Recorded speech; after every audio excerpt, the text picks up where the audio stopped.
My guest today is Eli 44. He joined the Tango Blast in the Texas prison system before receiving a nearly 15-year federal sentence. He spent almost a decade navigating gang politics inside federal prisons. Today, he tells the full story.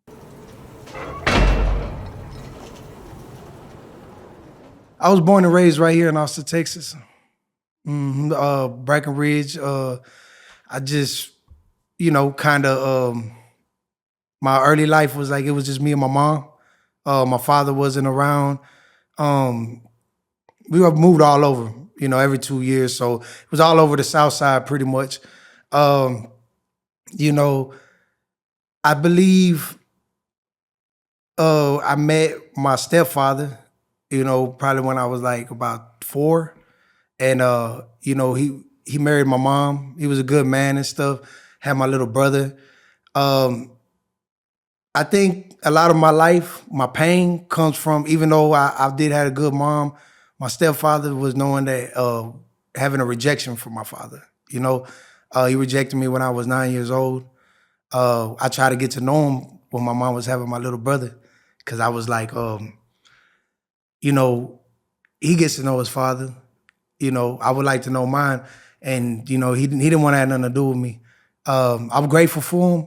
But, later on in life, when I started becoming a teenager, we had a house. He left too, as well. So when he left, my mom was, she was jobless. We lost the house, embarrassment.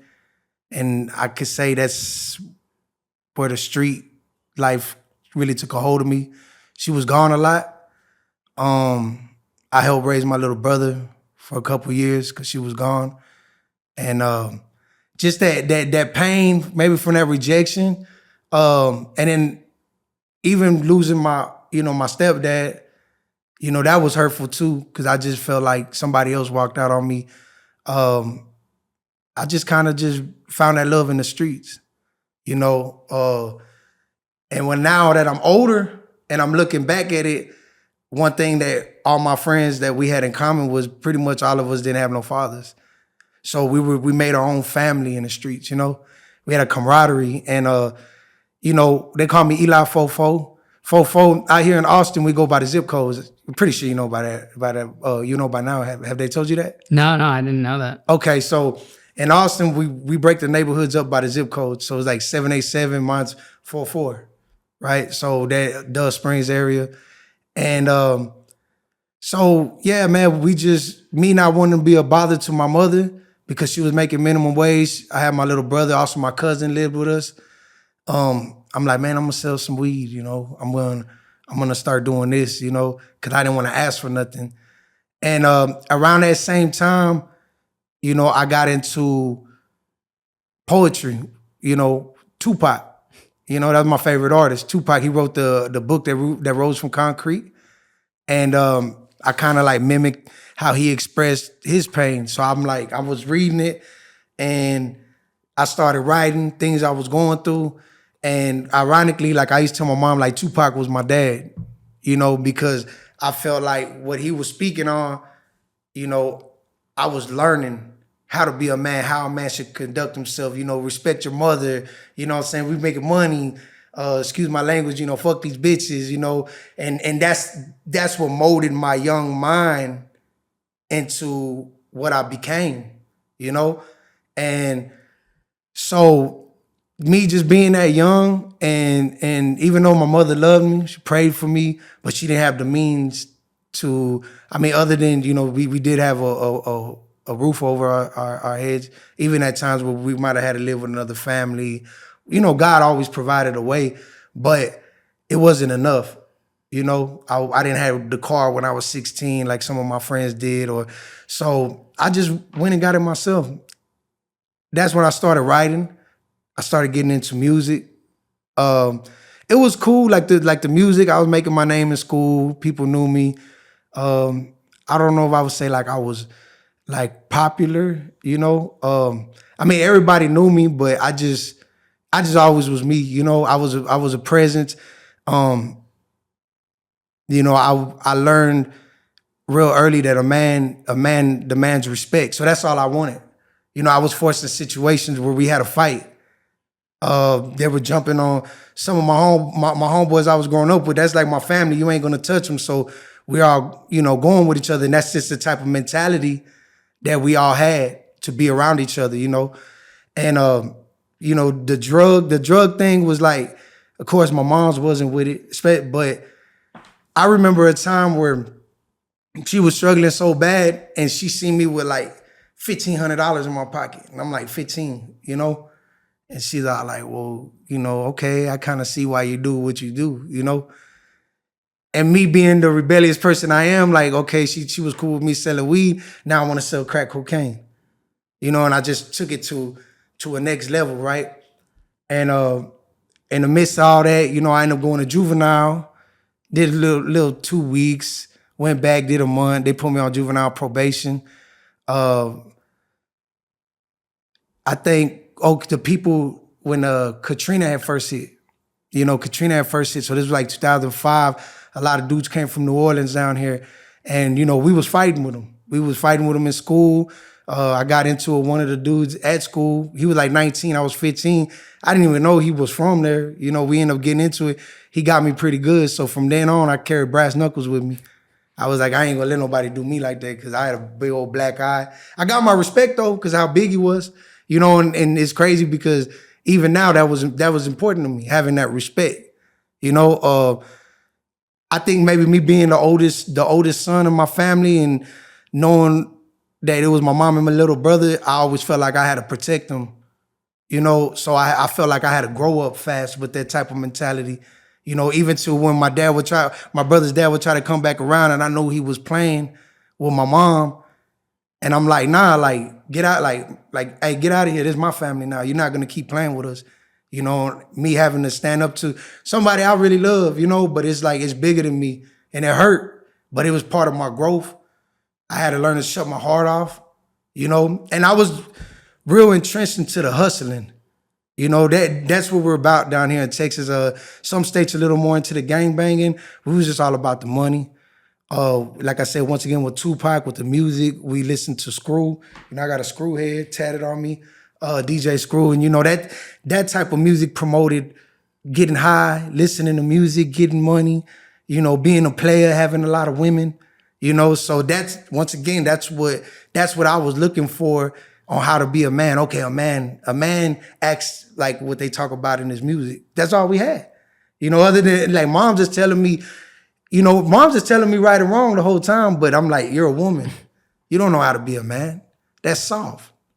You know, I remember one time, matter of fact, when I got into it with the dude from New Orleans, he hit me first, you know, and it took me a while to really react, because my mom was always like, you know, you don't hit first, you know, you don't put your hands on nobody, you know, but if they put their hands on you, you know, and then you defend yourself. But man, the guy was so big and he hit so hard, like after he hit me, you know, and I came back and I was mad at her. Like, I listened to you and I got humiliated in front of everybody, and I was like, nah, we ain't doing that. We're not living life like that. This is a man's world. You don't understand that, you know? And so I was involved in a lot of these things, you know, from the beginning. I ran to everything that was evil, everything that was wicked. Selling drugs was the hardest thing for me to let go of when I eventually did, right? But as I got a little older, then I got around some other dudes. You know, at this time I was making music already with some local labels. It was more of a learning process, me getting familiar in the studio, finding my voice, continued writing. I've always had the gift for writing since I was a kid. I think I was like in 6th grade. I had a 12th grade reading and writing level, 11th grade math, but I was ADHD. I couldn't concentrate, you know. I couldn't really do the school, but I was always being real smart. And, you know, it just took me a while for me to find my voice, you know, my presence when it came to the music. So I did get that from those labels, but it opened the doors to even being deeper into drugs, you know, around here. Because, I mean, now anybody could rap. You could get on this phone right here and make a rap song, right? But back then, in 2006, 2007, the dudes that had the studios were drug dealers. You know, they had the extra money. They had the studios in the back. They had, they had all this extra money to play with. So 9 times out of 10, if you were in the studio, it was with somebody that was already in the game that was older. So I had access to bigger things through the music, And I ended up meeting some dudes from New Orleans, and they were Jack boys. They went here to the University of Texas. It was 2 brothers. They were they were there on scholarships, but they loved that life so much of robbing people that they destroyed their whole careers, And they were stuck out. They were out here. They were older than me too, and I'll never forget. Like, they were talking me into robbing people. They wanted me to rob their people though.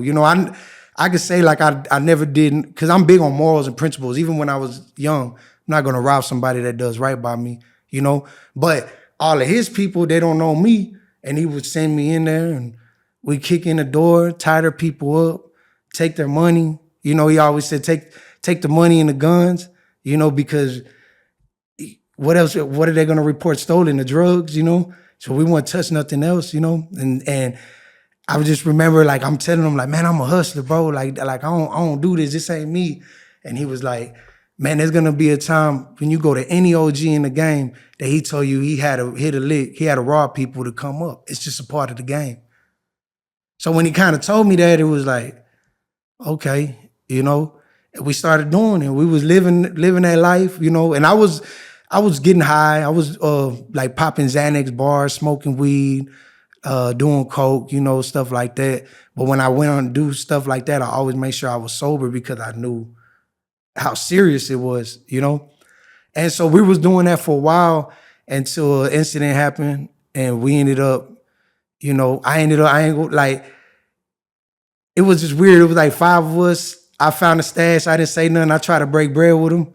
You know what I'm saying? He didn't know I had it all in my pocket. I asked him for something, and he was like, you should have grabbed something. Not knowing I had way more in my pocket, and I was like, all right, you should have grabbed something too. So when that happened, somebody had ran their mouth that I had purchased some stuff from later, and word got back to them, and they came back and robbed me, But then they robbed me. They only got me for like a fraction of what I really had, And I was kind of stuck. I was kind of stuck after that, because they knew where my family lived. I couldn't really make a move. So I had to make a wise decision and just kind of tuck the L until I could get my people out the way. And man, later down the line, I continued living that lifestyle. I didn't trust them. They wanted me to keep working with them after we resolved our differences, but the lines were already crossed. So I started, dealing with females and doing the same thing, robbing they people, and that's the type of lifestyle I live. I was robbing people. I was selling drugs, I ended up getting caught with some crack, a gun, and ecstasy pills. We used to be out here on Riverside. Riverside's way different now in Austin than it was 15 years ago, 20 years ago.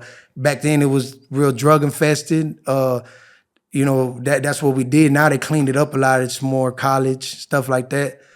So like I was really down there a lot, just selling drugs. I really love the lifestyle. Like, I know it sounds crazy, but I don't know, it was just something about it. I loved it.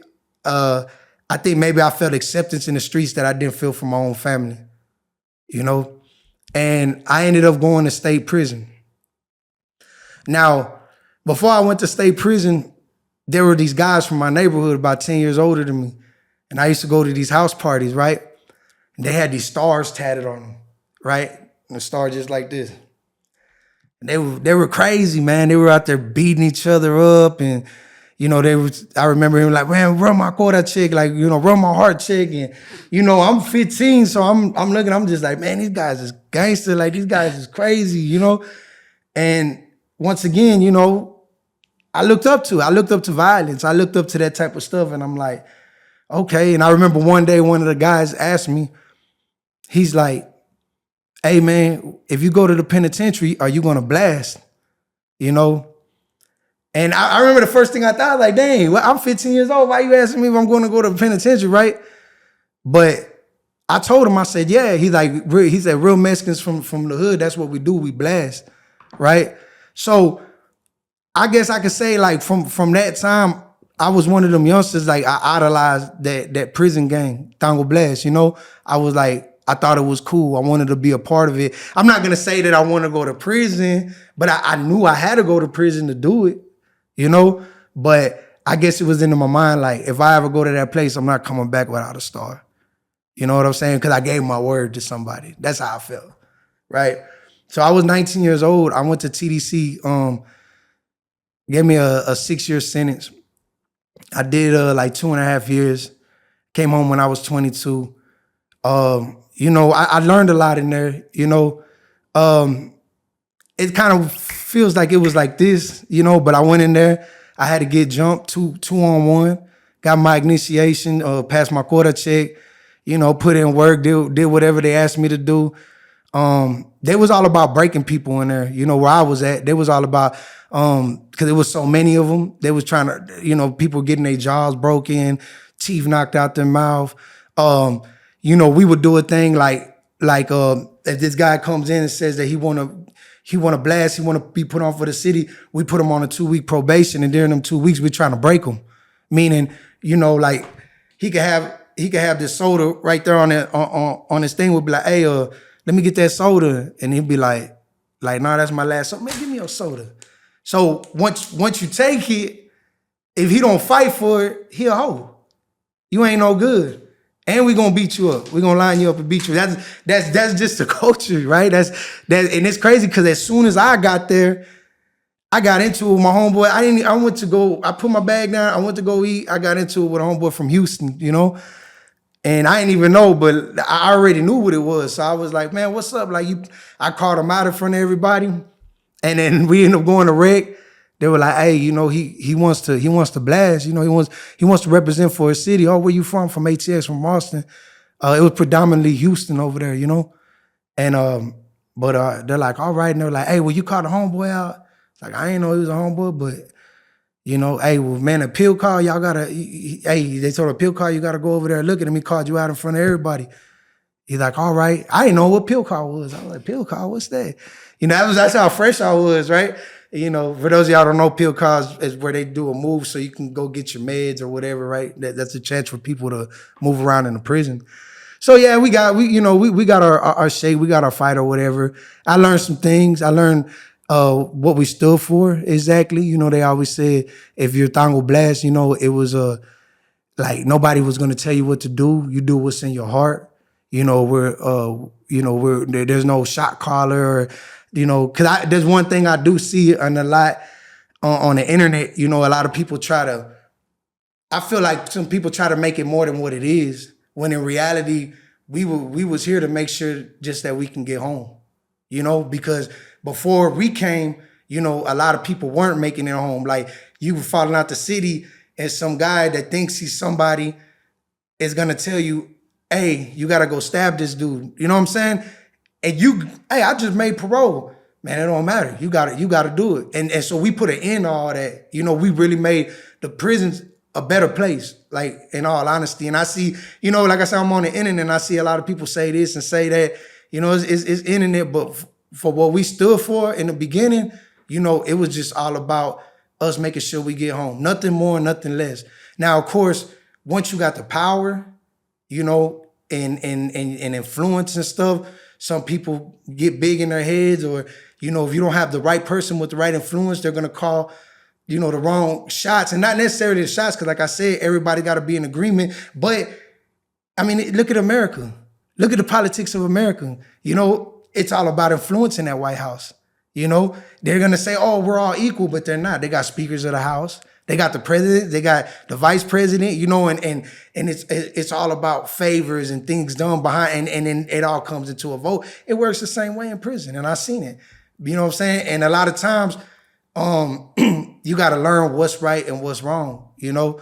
And that's why I feel like sometimes we do get a bad rap, because people didn't stand up for what was right when they were supposed to, you know? So my whole thing is like, because I know you got a perspective of the state, right? So like my whole thing, because it is different in the feds. You know, what we went through, what the homeboys did, everything was laid down in the state. That's where we was created, but it spilled over, you know? So when I came home from the state, you know, I was 22, you know, I was still young, young-minded. I did grow a little bit. While I was there, I got back into the music, you know? I got back into the music and I did a song called Tango, you know? And it went viral. It went viral while I was in the feds though. It's got close, like over 1.5 million views right now, right? Which is crazy because hey, thank y'all. I got to go to commissary. You know what I'm saying? It really, I'm still getting chicks helping me, right? Where was this, on YouTube or? Yeah, it's on YouTube. Okay. It's on YouTube. Eli 44 Tango. You know, so yeah, it definitely blew up while I was in the feds. You know, but that was one of many songs. But I was gaining a big wave out here. You know, in Texas. Most of rappers are like from Houston and Dallas. We really ain't had nobody on a big platform, like make it mainstream from Austin. So, you know, of course I had that dream of doing it, you know, me being a young man. And I'm like, okay, boom. And I'm rapping what I'm really living. You know what I'm saying? Now I got the credentials of me going in there, getting my quota check, coming home and blasting. So I use that to my advantage. Like, you know, I always like, okay, this is something negative, but I'm gonna make it a positive. You know what I'm saying? And even like right now, because you know, I can't, like in the state, like yeah, we had some issues, but after everything I went through in the feds, I have the right to speak on what I want to speak on because I lay my life down for this a lot of times. You know, in real life, life and death situations, and nobody was there with me other than the homeboys that was there with me. You understand what I'm saying? And there wasn't very many of us. So when I did this music, it's popping and it's like, okay, boom. And now I'm like, well, I want to do the music. I got the following, I got this potential, but I'm not signed to nobody, you know? So I have my own my own clothing line. I'm doing features, whatever. I get deep in the dope game, you know, like even deep than I ever been. But because of the potential I had, the streets came to me. Like before I told you I was going rock for rock. You know, this time I had Cartel dudes pulling up on me because they seen the vision. Here, whatever you want. Because they see I got the motion. Same thing came with women. Now I'm into prostitution. You know, I'm into, because the women want to be a part of what I'm doing. You know, I had females, you know, they was already selling pussy, doing whatever they was doing. And they're like, you know what? I make this much money a week, but dang, I see you know what you're doing. Look, I basically want you to manage me. I'm going to just give you the money and you put it into what you're doing. And I'd rather do that with you, you know, than spend it on whatever. Just make sure I got my you know, make sure I got my nails and my phone and, you know, whatever. I'm like, okay. And it was just given to me because of the influence of the music, you know? And, you know, and I've always had a good name in the streets, like I said, because even when I was robbing people, it wasn't nobody I knew. So it really never made it back to me, you know? So I was out there like I was like 25. And man, the women, I take accountability, man. As a man, I take accountability. But man, it had a lot to do with the women I was dealing with while I got caught up, bro. And dumb mistake I made, you know what I'm saying? And yeah, man, like I ended up getting popped with like 50 ounces of methamphetamines. I'll be honest, over the past year, my fitness journey has been a little bit of a struggle. Sometimes I fell off the bandwagon, didn't eat right, ate fast food, didn't eat clean, and felt like crap most of the time. But for the last couple months, I've been dialed in and started using Factor meals. Factor makes chef-crafted, dietitian-designed, ready-to-eat meals so you don't have to choose between real food and convenience.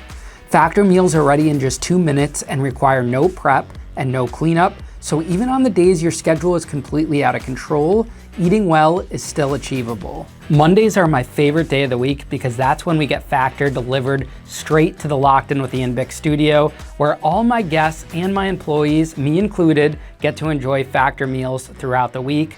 I have some of my personal favorites right here. This is the homestyle herb chicken. I eat this probably 5 times a week for lunch. They got cold pressed juices. They got smoothies with caffeine in them, so that way you can skip the energy drinks. I've been loving these keto chocolate chip cookies. If you have a sweet tooth like me, but want to stay away from the desserts, these are a perfect option, and they taste better than regular cookies. We got our overnight oats. We got our blueberry superfood bar, and one of my personal favorites, the chocolate peanut butter bar. Packed with protein, great snack either before my interviews or before I hit the gym. Absolutely to die for. Let's eat real. Head to factormeals.com/lockedin50off and use code LOCKEDIN50off to get 50% off and 1 free breakfast item per box for 1 year while supplies last until October 31st, 2026. That's code LOCKEDIN50off at factormeals.com/lockedin50off at factormeals.com. See website for more details. And remember guys, I will never promote something to you that I don't personally use. You see me talking about Factor every day on my social media. Go try it today. What happened? How'd you get caught? Okay. So, all right. So I got a lot of women I'm dealing with, right? I'm young, I'm 25. But I got for about three or four of them working for me, right? And I'm having sex with all of them, right? That's that. I hear that that's a rule in the street. Never put your dick in a chick that make you money. And it's true, you know, because you can't mix the business and the pleasure. The feelings get caught up, right? So one of the girls, you know, I had holding my stuff at her place, right? And she was moving. She was moving, you know, an undisclosed amount, you know, because they only got me what they got me with, you know what I'm saying? I can't incriminate myself. So she was moving an undisclosed amount, right? And the other females were doing the same, right? But they were all jealous of each other. You know, I remember one time, like, one of the girls is like talking about the other girl, said she's gonna be in the Ferrari and the Benzes because of all the work we put in, you know?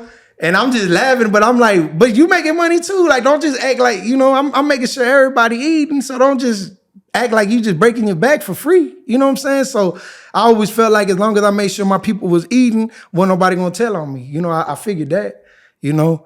So you know, basically, okay, I had this dude call me. He was from his name David Quintanilla. He's last time I checked, like a year or two ago, he was actually a producer at ESPN, right?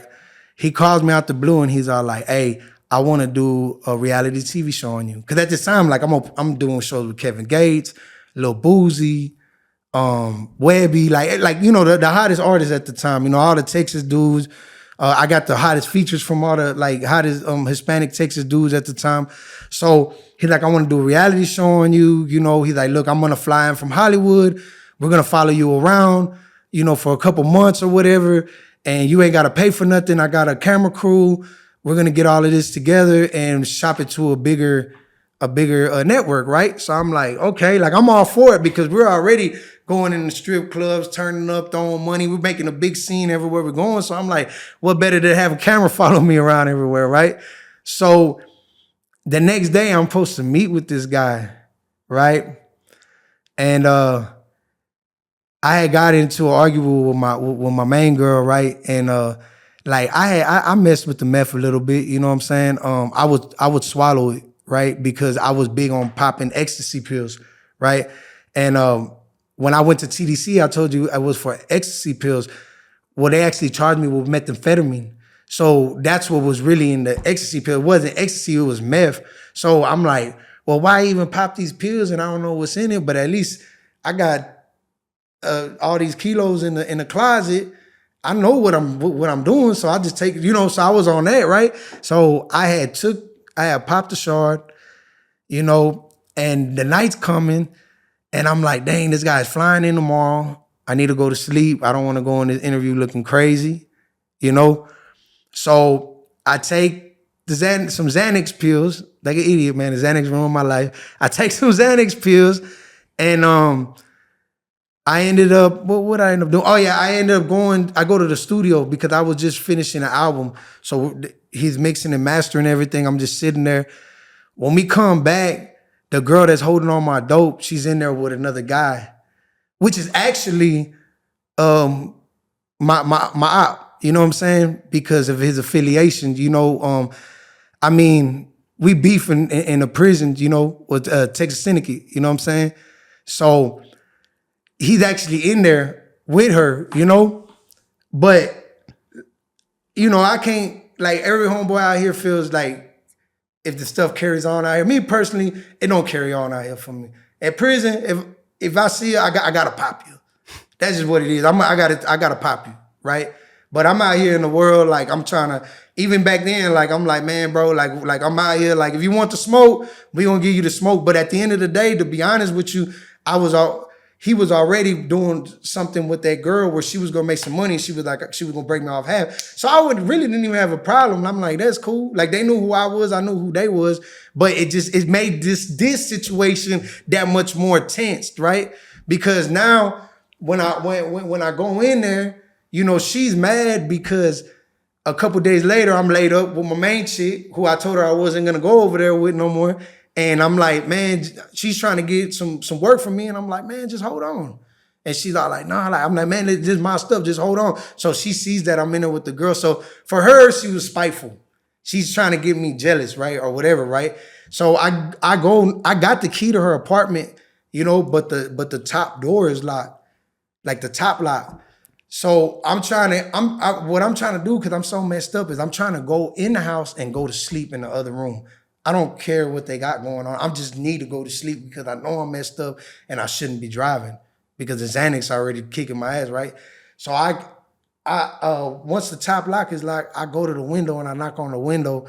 She opens it. She's like, what do you want? I said, man, open the door. So she opens the door and she's all like, man, I don't be doing that when you laid up with that bitch. And I was like, look, bro, like I ain't worried about what y'all got going on. I said, let me just lay down and go to sleep, you know? And she's like, nah, you can't stay here. So now, like I said, my main chick the whole time, she knows I got everything here. So the whole time she been in my head like, man, you need to move that stuff. She got too much control over you because she done seen me and her sending texts to each other when I'm laid up with my girl, and she like, I miss you and I miss you too. Oh, you said that you miss her and you were laid up with me. I'm like, she got $50,000 and all these kilos in a house. Of course I miss her. Like, you know, so it was just like real grimy, bro. And so I end up going into where she had everything. It was in a safe. And I grab it. And I'm like, don't worry about it. I grab it because I'm like, I'm finna move it. She stands in front of me. She's like, oh, I could hit you. And that guy's like standing here, he ain't saying nothing, right? I know how they roll, you know. I know they strap. At the time, I ain't got nothing on me. I'm just, you know. And she's like, oh, I could just hit you. I said, man, you touch me, I'm gonna knock you out. I told her like that. You better not touch me, I'm gonna knock you out, man. You know what I'm saying? And then that guy grabs on his waist and he like, man, you ain't finna do nothing. But I got a bunch of money in my hand right here, right? So I just looking at him. I'm like, all right, homie, you got that. And I walk out. With it. You know, I'm thinking in my mind, like, it's on, it's on because now we threatening each other. Like we was like, you know, planning to make some money, but now it's like, okay, it's on. I was just worried about making sure I get out with that without him. You know what I'm saying? He didn't do nothing. So I'm like, shoot, I won. I made it out of here. I put it in my trunk. I drive, and this is how I know I wasn't in my right mind, bro. I stopped to get some cigarettes at the store, man, and I fell asleep. Dumb. Ruined my life, man. Ruined my life. And that's how I woke up. The store people were like, they were worried about me.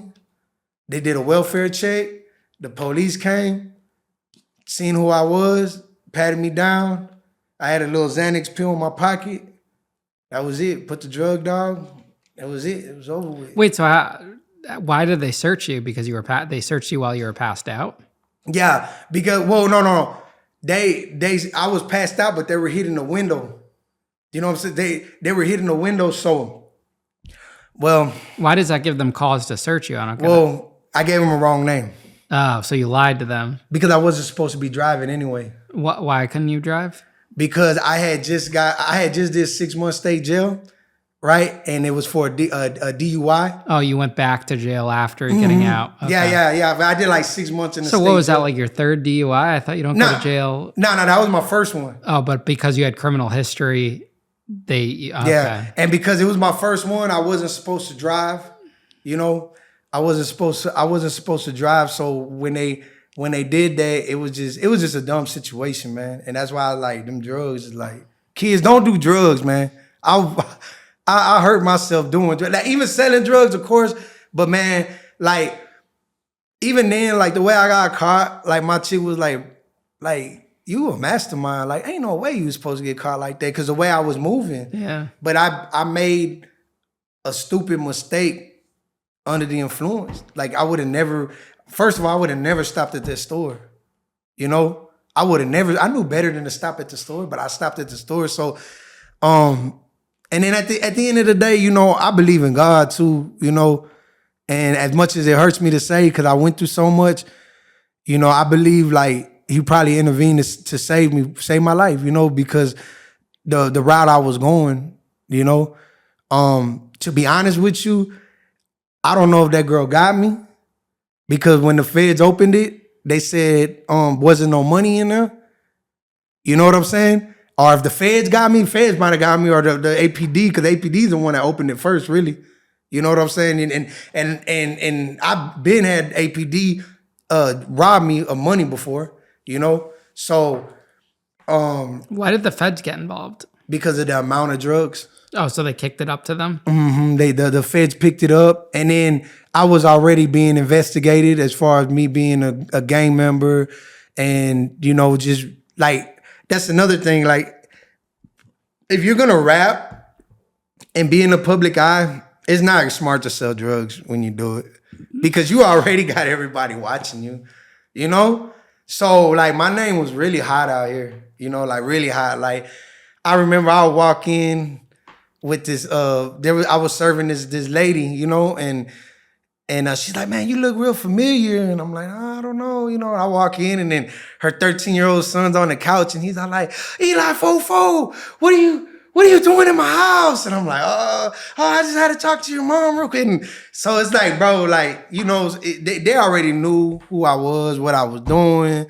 They had been watching. So when they had the chance, let's get them, you know? And that was in hopes of me, you know, spilling out more information for them. But, you know, I did what I had to do. I took mines, and, you know, even though it hurt, because at that time it just felt like, you know, a bunch of messed up stuff is going on. You feel like people abandoning you when you're going through that. People that you just fed and gave money to are talking bad about you. You know, I crashed out. I did. Crash dummy. I did something stupid, you know, and I realized that. But, you know, just me looking back, because like I said, once again, if that money was missing, like she took it, I would have had to get rid of her.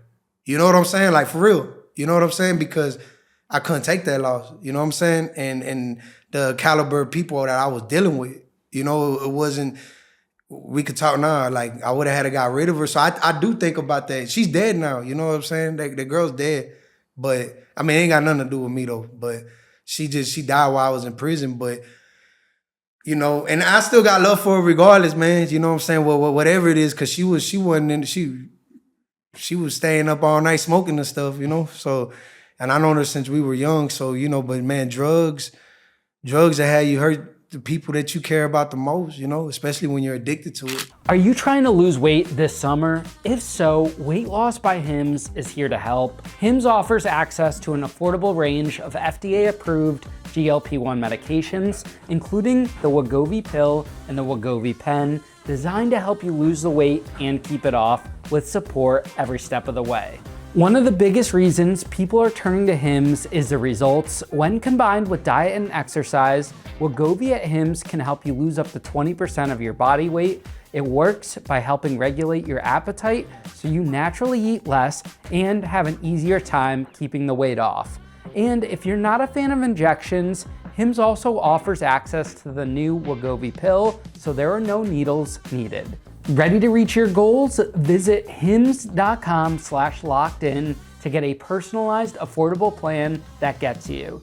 That's HIMS.com/lockedin, hims.com/lockedin. Weight loss by Hims is not available in all 50 states. Wegovy is the registered trademark of Novo Nordisk A/S. To get started and learn more, including important safety information, Wegovy clinical study information, and restrictions, visit hims.com.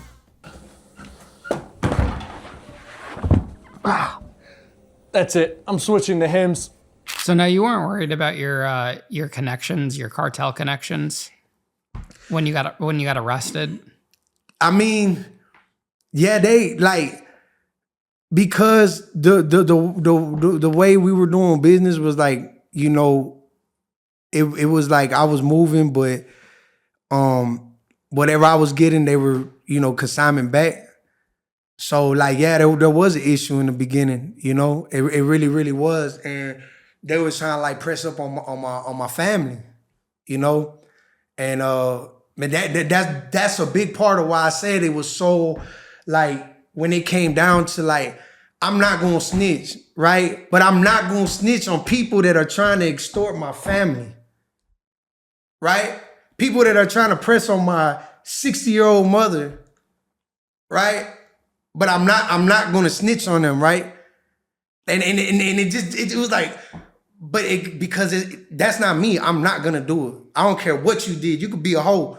I'm gonna be me. Like, you're not gonna break my character. But it was like, you know, like how can I get, you know, some vengeance here? But it was like, that wasn't the way. You know what I'm saying? And so, like, man, and I talk about it in here, you know what I'm saying, in the book, like in the beginning, because I felt like I was protecting the people that really didn't care about me, you know? And it did get to a point where like somebody that wasn't even part of my gang, a whole nother gang, but he knew the what was going on, and they rolled up on them dudes and was like, hey bro, like don't think he don't got nobody out here, bro. You don't mess with people's families out, you know? And you know, we didn't never heard from them again after that, you know? I mean, I've been out here. I was able to have a conversation with him back in like 23, you know, but by then, you know, like I said, I worked on myself a lot, you know, and I ain't gonna lie, like, yeah, we had some words, and he said like, yeah, I crashed out. I understand that, right? But, you know, he was still like, what's up? Like, when you get out, like, and I'm like, what? I'm like, nah, I'm straight. Like, you know what I'm saying? Like, oh, I'm good. Like, you know, and then he's like, you know, what would he say, man? I'm the only one that ever gave you a chance. And man, I just got so mad because I lost so much. You know, I had so much going for me. You know what I'm saying? Like, and because I wasn't patient, you know, because I wanted everything now, you know, I chose this road, and I lost so much behind it, you know, including family members and loved ones that died while I've been incarcerated. And I just got so mad, and I was like, man, like I said, man, fuck your chance. I said, you could have kept that shit. All it was a curse, you know? And I meant it, like, with every fiber of my body, because I grew to hate it because that life took so much from me, you know? And, you know, that was just kind of like the end. That's the last I heard, you know? Like I said, I had to learn to forgive me, you know what I'm saying? Because I believe that I'm forgiven for the ugliness that I've done. Like, to be honest, I just, you know, I told you about things I did in the street, but, you know, there's a lot more. And I spent 13 years in prison, man. I could have easily had a life sentence. So regardless, you know, I paid some of what I owed. Like, I did a lot more, you know, and I deserved a lot more. So I'm just grateful for it regardless, you know. I grew from it, you know? So the feds take over the case. Yeah. Do you get bail at all or no? I was on parole too. So what are you in, like, county, and then the feds pick you up, or? Yeah, I was in Del Valley, which is the Travis County Jail here. It's out here, Del Valley Correctional Complex. I was there like 6 months because I had misdemeanors. So then the misdemeanors, I kept going to court and they kept wanting me to plead out, but I had hired a lawyer, like $20,000 to get that lawyer. You know, he was like, no, we're not gonna sign for nothing, which I'm glad, because if I would have signed for it, it would have ate up all that first 6 months and I would have had to like start over. So I got all of that back time. We just kept going to court until they finally dropped it. You know, The misdemeanors. The misdemeanor, yeah. And then what happens to parole? Do you have to go back to the state, or? Nah, because I was just finishing my parole. Matter of fact, the day that I signed for my federal sentence in 2016, I discharged 2 weeks later from parole. Okay, so they just waited it out and... Yeah. Yeah, and they gave me like discharge papers, like we're handing you over to the feds, basically, you know? How much time did the feds give you? 151 months. So what does that come out to? 12 years and 7 months. So how didn't you just say you served 13 years or something? Or? Yeah. Well, I was including the state county time. Okay. The state time. You know what I'm saying? I did 2.5 in the state, and I pretty much did 10.5 in the feds. You know? So yeah, I ended up doing 123 months day for day before I got to the halfway house. Okay. So so you take the plea deal for this Fed time. Yeah, I did. I went to a federal hold, which is Caldwell. One of them's Caldwell out here in Lockhart, and I took a plea deal because obviously I got caught with the drugs in my trunk, and the car was in my name. So they give you like 3 points acceptance of responsibility. My criminal history was like 6, so I think, you know, those know the timetables and stuff. It was like 32 with the 3 points off. It was 29. Category 6, so it was 151 to 188. 151 months, 12.5 years to 188. That's 15 years and 8 months.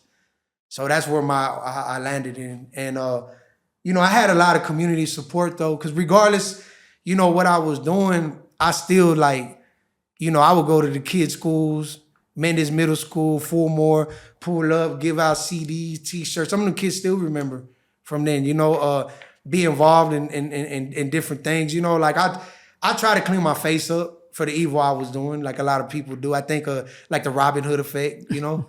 I tried, you know, but in the program I took, they call it sentimentality, you know, the Robin Hood effect. But so pretty much, the feds came to get me, and I did another 6 months 5 months in a federal hold, and then they picked me up June 2016. I had been locked up 11 months. I got locked up July 2015. And where'd they send you?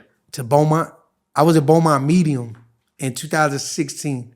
That's in Texas. Yeah, which is like an hour outside of Houston, maybe, hour and a half, something like that. Now, I've never talked to a Tango Blast that's in the feds. What was that like in the feds compared to the state? And are they active in the feds? Okay, so before I got there, right, because, you know, I was already blasting, right? So I was like, you know, I'm gonna go in here and I'm gonna super blast. You know, that was my mind. I'm 25, right? So that was just my mindset. I know what I gotta do. I know what I signed up for, you know? So I get to Beaumont, and I was only on the yard 3 months, man. You know what I'm saying? Like I got there with some good homeboys. But it was a lot like that yard. I could speak on that yard. It's our yard, you know, meaning our yard is like for the Hispanics. You know, we got all the tables, we got all the TVs. It's like a state. It's almost like the state, because even like with the blacks, like outside of Texas, they might have a Texas car or a South car, but like, you know, they still divided by their cities in there because there's so many of them. So to me, it reminded me a lot of the state. You know, still, you know, I was there 3 months. I was angry. I was mad, man. I just felt like I got the crap end of the stick. You know, I was mad. I really felt like some of my homeboys messed me over from the world. So I kind of carried that attitude in there, like I don't owe y'all nothing. You know, I got in trouble though for something. Like it wasn't even, man. They were doing, I guess they got like some boxing in K2. I never heard of it in my life. I mean, K2, yeah, like the the potpourri, but they were having it like on papers and stuff. It was Yeah, they just, were selling the 8.5 by 11 and cutting it down and whatnot. yeah, like they were doing. And the Suboxone I had never even. I was like, what is that, right? Like that was a whole nother new game to me, right? So I had a homeboy that had actually, hey man, and he was from San Antonio, you know what I'm saying, from Lincoln Courts, if you're familiar with that. So they're kind of big on the heroin out there, And he was like, hey homeboy, you know what I'm saying, let's do some of this Suboxone, right? And so that was my first time doing it. I remember it made me like dry heave and throw up. I was like, ugh, it tastes nasty, right? And a little bitty piece, like you said, it out here they give you the whole strip, but in there they'll cut it into little bitty pieces. But so one of those little bitty pieces, man, I'm gonna crash out, man. I got bad luck, man. It was in my locker, man. I went to rec. I used to go to rec every morning and go play basketball. I was barely like getting my feet wet, like getting to know the programs, getting my paperwork in, because we check paperwork and all that stuff. So I was barely going through all that. And the police checked my cell and found that little bitty piece, man. Gave me a 100 series shot, which was like a severe shot. And I ended up going to the shoe. That was my first time ever. I was like, the shoe, what is a shoe? It's a special housing unit in the state of Texas. We would call it like SEG, but you have a celly in there. I was back there maybe for like 2.5 months. And then they shipped me, right? They put me on a plane. Never been on a plane in my life. Oklahoma. Yeah, I went to Oklahoma, and then we got our own. Okay, so in the feds, it's way different. Like, cause in the state, you're gonna hide your affiliation. You're not gonna. But in the feds, it's like, the culture is who do you run with? Like, and they know, but it's just gonna save them time. Like, man, I'm blasting whatever. Okay, because everybody's got their own like dorm as far as for the Hispanics. So like the Paisas got their own dorm, the Sureños got their own dorm, you know what I'm saying? Then we got our own dorm. Back then it was on the 5th floor. I believe they changed it after COVID. I want to say it's on the 3rd floor now. Man, I'm an Oklahoma veteran, man. I've been through there about 7 times, man. You know what I'm saying? But I liked Oklahoma. For one, I thought the food was cool. And then to me, it was like every day people were coming in and out the bus. So I'd have me and all the homeboys be there, meeting all the homeboys coming through the door. Hey, who you run with looking for tattoos? And let's go strip them down. I liked that stuff. I love the politics. I love to be in the middle of everything. That was my character, I just thought it was cool. So, yeah, and pretty much we'll be in there until, we get our flight or sometimes a bus to wherever we're going. Well, they end up putting me on a bus to Yazoo, USP, which is in Mississippi. So I go from the medium to the pen off of this little, because I already had 24 points. If 23 and up is pen points, I think 15 to 23 is like medium. 12, I think it's 12 to, yeah. Is it 12? Something like that. Or no, 12 to 20 is a low. So, nah. Yeah, because 11 and under is camp, 12 to 20 is low, 20 to something, unless you have a management variable on you. Yeah, they put a management variable, they could keep you, but but anyways, I don't know. I never made it to the low. I wish I would have. So you go to the pen. I go to the pen. And then not just any pen, like this is a brand new penitentiary. So like they just opened this spot like 2 months before. So it's like, we're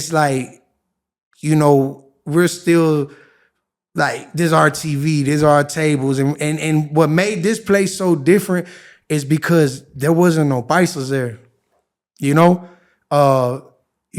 like in a lot of our spots, there'll be Paisas and stuff, but there's only 2 spots where we walk. I could speak on the pen part where there's no Paisas, and that's because we actually walk with the Texas Emin dudes, because they're not as far as like the Blast and West and Vayucos, they're not our enemies. You know what I'm saying? So we're there with them, and it's a lot of them, and like I said, this is the difference between the state and the Fed, right? Because in the Fed, we run it in the state, we run it everything. In the Fed, we're usually the smallest group when it comes to the penitentiaries. And even, Florence, it was a lot of us though, but as far as the pins, they keep us like at a 20 cap. And I asked one of the gang intelligence dudes there, like, hey man, like what's up? You can pull at least like 80 of my homeboys up here, because it's like it's only like 20 of us. It's 1,000 some people, got about 100 and some Pisces up here and 150 Sureños, like, and he told us straight up. He's like, look, everybody in the BOP but Beaumont and Big Sandy know to keep y'all knuckleheads at a cap of 20. And that's because they can't control us. You can't control us. You know what I'm saying? Because of our structure. Like once again, when we go back, when I said in the beginning, sometimes people try to make it seem more than what it is. Like I was a shot caller. There is no shot caller. You know what I'm saying? You got influence. You got influential people. You know what I'm saying? You got people that know how to speak. You got people that got respect and all that. And 9 times out of 10, the majority is going to rule them, if that's what you want to call it. But there is no official title like shot caller, If anything, it's a speaker, right? And it's like, man, you just going to go communicate to the other gangs what we decided here in a circle. That's what it's all about. But, I've also, it's to each their own, man. Like, you make it what it is, You implement whatever rules you want to implement. It's just on that yard, it's up to whoever's on that yard what you want to do, basically. We got our rules or whatever, if it's up to them. If you want to uphold them, however you want to move, So my thing was, I get to this spot and I've never been around, then they had the Mexican Mafia dudes from California, they had 4 of them, because it was a big prison, but they were only housing half of it, right? And with there being no paisas and those Texas Emmy dudes, everybody was real militant. It was a lot of people that was somebody on that yard. It wasn't like these guys, they've been around they so me getting there, we got probably 15 homeboys there, We're just barely getting our stuff together. We're all young. We're in our 20s, our mid-20s, And, once we're there, we're pretty much, I see we get influenced, okay? So what I mean by that is in the state, right, it's all about this. You got a problem in there, you go in there and you fight with your homeboy, right? Or you fight with another race, but in the feds, they got a thing called hands-off policy. There ain't no fighting, There ain't no fighting unless it's your own people. I don't fight my own homeboys. I done fought homeboys from different cities, from my own city. Hey, that's the only person you gonna fight in the feds when you in them high security prisons. You're not gonna fight a Sureño. You're not gonna, the Pisces ain't gonna let them fight one-on-one because they're like, oh, if one goes, we all go. That's their mentality. That's not our mentality. That's their mentality. So we had to adapt to our surroundings to survive. So now we're in here with knives. We're in here with locks. We're in here, because even though we're bred with this, they're not playing by those rules, and then now it comes down to respect on the yard, right? Because it's like this other group over here, one of their dudes messed up and they stabbed him and butchered him off the yard. You know what I'm saying? But one of our guys messed up 9 times out of 10, you want respect on the yard. So you're not just gonna beat them up, you're gonna go stab them too. I seen it and it's like, what are we doing? So I had to even step in because eventually on that yard, I was there 2 years. I ended up speaking on the yard, and it was, I ain't gonna lie to you, bro, it was by default. It was because, the rest of the homeboys were so worried about getting high, and we was all young and I was smoking K2 at the time myself, but I knew how to handle myself, I wasn't on no days. So I ended up later on, speaking, and it was I didn't really have no guidance. It was everything I had learned from the state and remember what we stood for and whatever little game I got from Beaumont, it was like sink or swim. And it was it was very important because now people's lives were in my hands off of my words. So I did end up getting close to a Mexican mafia dude from California that was there, you know. He was an older dude. And what I mean by close is that, you know, he was respectful. He knew what we stood for, you know. But I felt like he gave me some knowledge on, you know, the way my mind frame should be when it came to governing my people. You know, he never overstepped his boundaries because he already understood. And that's the thing, like, when it came to the homeboys, to the blast coming to the feds, they came in like 2009, 2008, right? At that time, I was in state in 2009. So I wasn't there to witness it because before then, we were just called city boys, you know? And so like, there really wasn't, the blast wasn't there until that time when, you know, it happened in Pollock, USP. Some of the homeboys from H-Town went in there and got one of the main dudes, the TS dudes, because we were everybody was together. But once that happened, they locked them, stabbed them, whatever they did. Once that happened, it was like an effect all through the BOP. You know, they were sending out kites. You know, they were telling me the homeboys in Beaumont Medium, that's why it's called Bloody Beaumont. But it was because it was so much work put in, you know, especially when they had opened it up. And they had actually, one of my homeboys delivered a letter to one of the TS dudes, and the letter was telling them to kill him.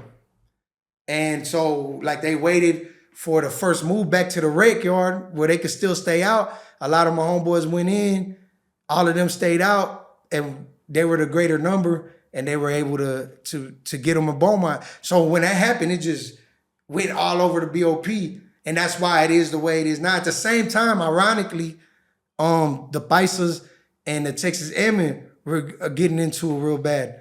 So they divided the yards like that.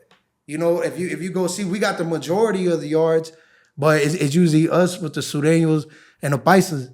But then even then, you know, you gotta realize, like, there was work being put in. You know, a lot of yards we getting into it with Paisas. You know, in the beginning, you know, we was getting into it with Sureños and stuff. And, you know, even to, I think the first 2 yards, the penitentiaries where we first started walking was Florence, Colorado, and Victorville, USP. You know, and I when I went to the SMO program, I actually had heard there was a DC dude there. He was in the vent, and he told me, he was like, man, who you run with? I was like, Tango Blast. He was like, man, I got a lot of respect for y'all.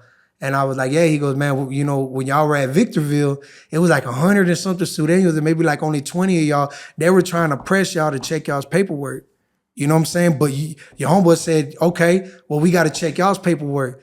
And he said it was a whole standoff at rec like that, but homeboys didn't budge, you know? And they tried, right? But at the end of the day, I believe that's something that's got to happen. It's all about respect once again. They got to, okay, y'all, it is, let us see where you really at. You know what I'm saying?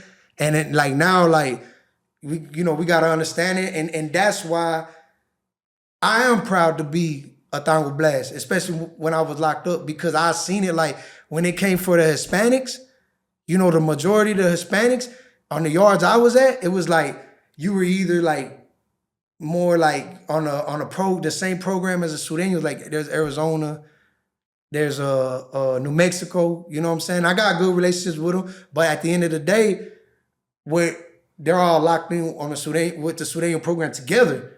If one of us were to have a problem with them, they all would go together, and I seen it. You know, same thing with the Paisas. The majority of the other Hispanics were like on their program, but we had to stand alone.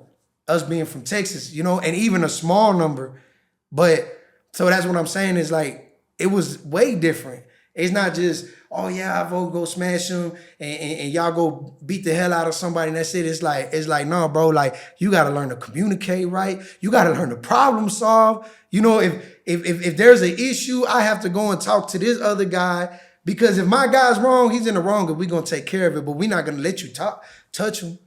You know what I'm saying? And I was real good, like you know, sometimes it be pettiness, and a lot of times what it is drugs, man.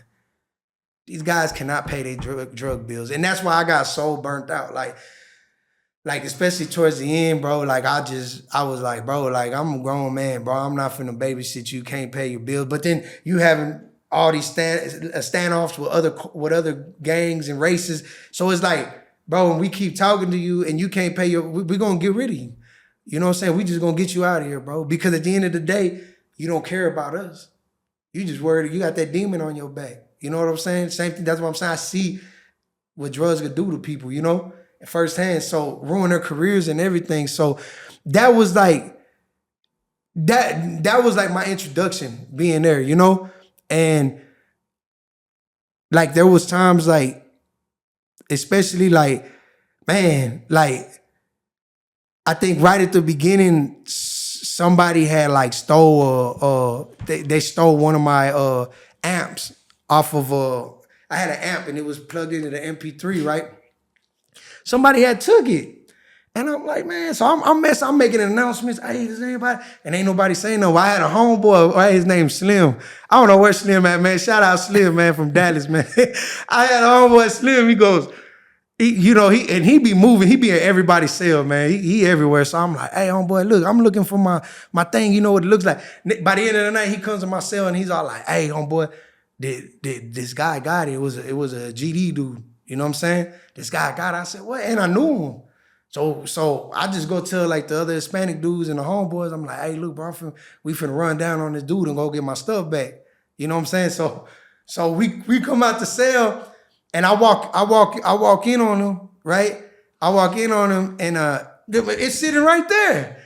And I'm like, hey man, that's my my amp. And he's all like, what? And he grabbed it and he just threw it like here. He just gave it to me. Cause that's a no-no, man. If you stealing, like that's a no-no. You know what I'm saying? Like you gotta get crushed off the yard. But like I said, we was just getting everything established here, right? So he's all like, where'd you get it from? Oh, I bought it from this guy. You know, he's trying to divert. I bought it from this guy. I'm like, all right. So that type of stuff is what happens in the feds, right? It's politics. So now we go outside the next day. I'm speaking up on a situation. They're trying to cover up for each other. You know what I'm saying? And I end up poking holes in their story. They're like, and I told him, I said, look, bro, he stole from me. With respect to y'all, like, I know y'all ain't gonna harbor a thief, you know, and disrespect the whole compound, but let me handle my business. You know, I was like, let me handle my business.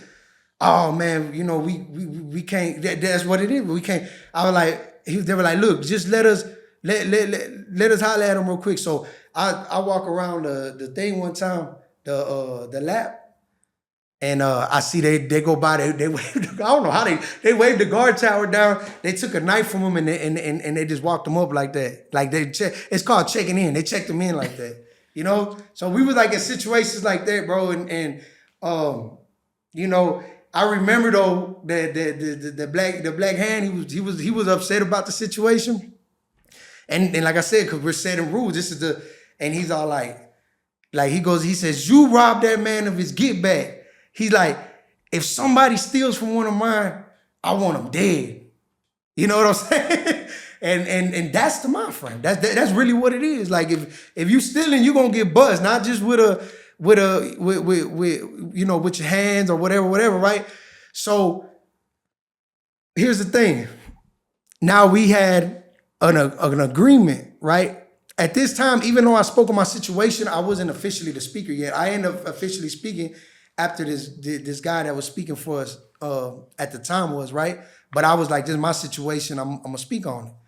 So now he's telling me, they have this whole meeting and you know, they're just talking like, okay, if somebody's stealing, they gotta go, right? And this isn't just with your hands, right? My homeboy agreed to it without talking to us. You can't do that. right? Remember where I said we all roll as a vote. You don't have that weight to do that. So what happens next? One of the other Texas dudes, right, that's not with us, now he says that my homeboy had used some compound pictures. You know what compound pictures are? Like the photographer that comes around, or Yeah, but like pictures of naked girls, oh, right? That he had let him use them, and he turned around and sold them for a piece of dope, right? Okay, and the homeboy he's talking about, he wasn't blasting. He's another Tango. But here's the thing: in the feds, we're all together. You know what I'm saying? Like all the Tangos, we're all together. You know, like in the state, because there's so many of us, but like when it's only 20 of us, we're all rocking together. That's just what it is. You know, at the end of the day, you're gonna handle yours, I'm gonna handle mine, but when it comes to get down, we all riding with each other. So the dude that he was talking about, he wasn't blasting, he was another Tango. Well, you know, I just felt like it was so petty, man. You know, but it's like, okay. And the guy was about to go home. You know? So my other homeboys, the other Tangos, they sent 2 guys on him because it was true. He did do that. 2 pictures. 2 25-cent pictures, right? He went in, they went in there, and because we wore overalls, you know? And our homeboys went in there. I went outside to wreck. I could see. I sent one of my own homeboys in there to make sure everything was straight. They went in there and they beat the hell out of him and they locked him. They had a lock on the thing and they bust his head open with the lock. And they split everything on him, his face, everything. He came out and he was messed up. They had blood all over, right? That happened, and still one of the other guys tried to run in and stab him. That wasn't part of our people, right? So my homeboy coming out and he's out like, "Hey, 4-4." I'm like, "What's up?" He said, "Man, that dude ran in on us." I said, "What happened?" He was like, "Man, he ran in on us, you know." And the dude that did it, right? He was just going home and he killed somebody, so they gave him an extra 40 years. So that's the type of time he was on, right? He was just trying. And I'm like, "Did they touch you?" Because we were in there with him, right? We was in there with him. And he said, "Nah." He said, "Nah, they didn't." Because even though they tried to stab him, the other homeboy jumped on him to protect, like still, like not let him do what he had to do, right? So the speaker was in there with me, like, "Hey, 4-4, look, like, I'm gonna talk to my guy. I don't know what went on. Like, look, he didn't touch him. Just let me figure this out. We're gonna take care of it." Right?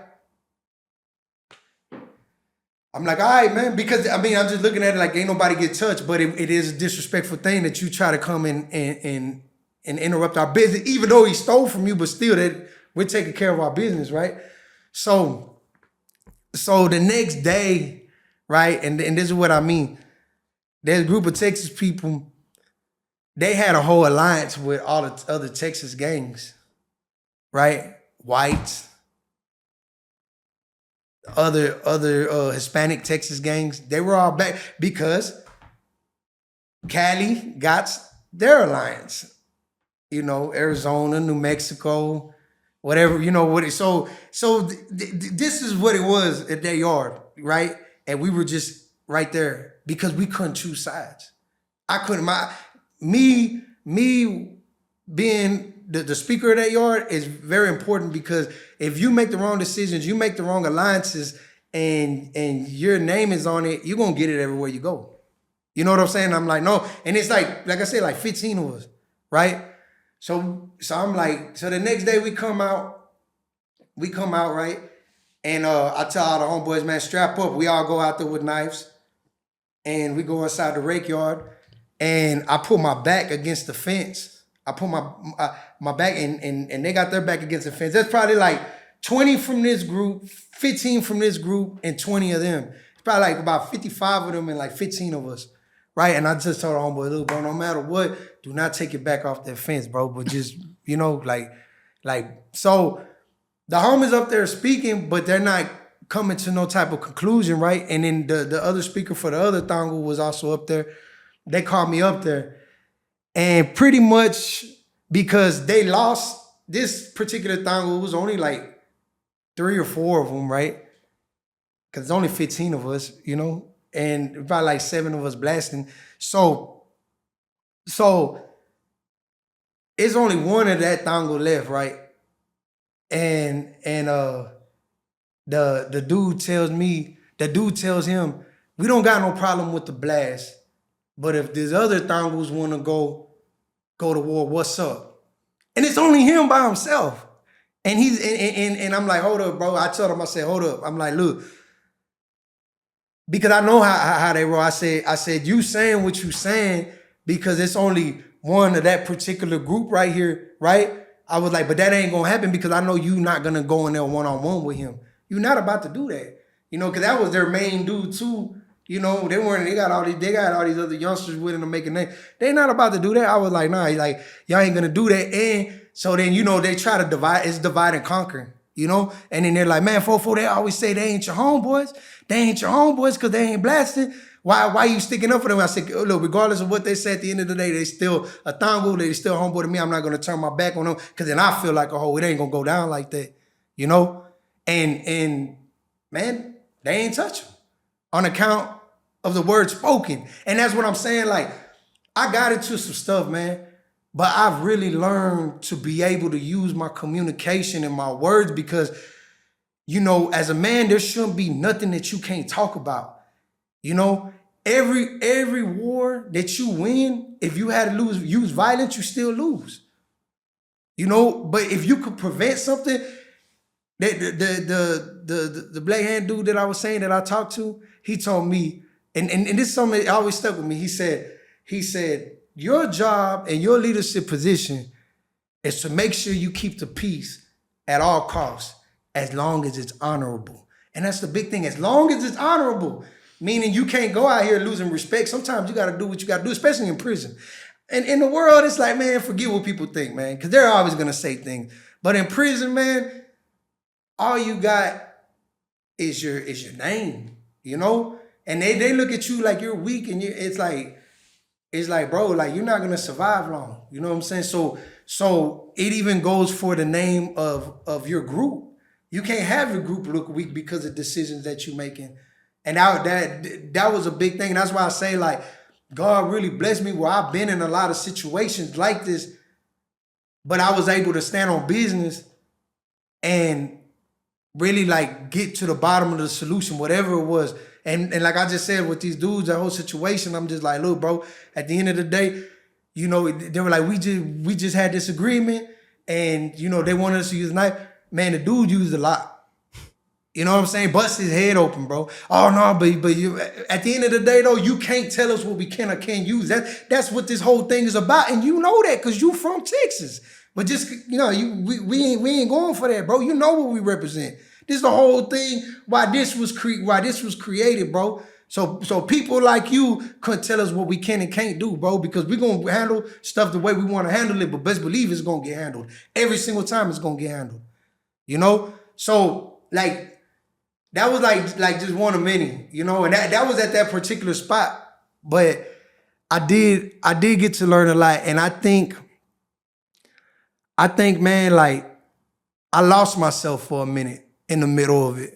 You know, my mom would come see me, like when I was in Mississippi, she came to see me probably like 3 times out of the 2 years, right? 2-3 times. And, you know, she knows me. So she's like, man, don't let this place change you, you know? And I hate to say it, but, and once again, I'm talking about these USPs, you know, because it's a whole other vibe in the medium. I was glad to be, when I finally made it my last 2 years to the medium. Oh, you worked your way back down? Yeah, the last 2 years I went to Florence, Colorado medium. But like I said, I spent this 7 years in the USPs. And 2 of those were in the SMO program, maximum security. Why'd you go to the SMO? Well, okay, when this happened, okay, a lot of it had to do because I had violence in my background, right? When I did get in trouble, right? So when I ended up leaving Yazoo, I got into it with my own homeboys that weren't blasting though, right? They stabbed one of my homeboys, right? And I felt like they okayed it, their leadership okayed it, the people, because the way they moved about it, right? The way that they came and said, hey, when the GI, but it's SIS in there, but we call it GI. When the gang officers come and ask you what happened, just tell them it's in-house. Why would they, because at first my homeboy had an altercation with their homeboy and they fought, right? You didn't say that last time. They got another fight again, but this time he got jumped on and stabbed. So when that happened, I already knew something was up. They locked everybody down. I looked through the mirror, no, to the window. There was a native dude. There, and he was telling me sign language. They're carrying your homeboy out in a stretcher, right? So, and then my dog, he from Dallas. You know what I'm saying? My boy, and I been telling him come over here. He was a big dude, but he was just, he had a big mouth. You know what I'm saying? He talk a lot. You know what I'm saying? I mean, he about that though, but you can only get so far with your size. So they got him, and so all I'm thinking about, I just got a cellie that's from my neighborhood that used to live on the end of my street. He got a fresh 35-year sentence for a murder and a RICO charge. I just barely started putting him down, So when the SIS come and tell me like, hey, this is what's happening, I was like, so what? He's like, the two little dudes jumped on the big dude. I'm like, okay, all right, everything's good. Yeah, everything's all right. They close the door. I start getting ready. I ain't gonna lie, I don't know, we boofing. We was boofing stuff, you know what I'm saying? Hiding stuff and to take stuff back there so we can make some money, right? And I'm telling homeboy, hey bro, we gotta blow this spot. We can't be here. Like we're gonna have to, cause the dude that's speaking for them is 4 doors down from us. But it's only us 3 on that block. Cause like I said, it's not a lot of us. So I try to, my young homie, I'm like, look, bro, that dude ain't nothing. Go smash him. Cause there was times where I smashed homeboys by myself. You know what I'm saying? Like, because like I said, it's not a lot of us. And you going home? Don't worry, I'm gonna beat them up and get them out of here by myself. That's really what we supposed to do. Go home, homeboy. I got him. I go bang his head against the toilet, whatever, right? So I tell him, hey, bro, just handle me. You got him, but don't let off of him, right? Don't let off of him. He's like, all right. So we come out, and I had a knife, bro. And like I said, I was just so entangled in that, like right before that, it was crazy. My mother told me on the phone, she's like, I heard a voice this morning. It said, you're gonna be a lifer. She told me that, And I wasn't thinking about it at the time, but it was I feel like it was a supernatural experience.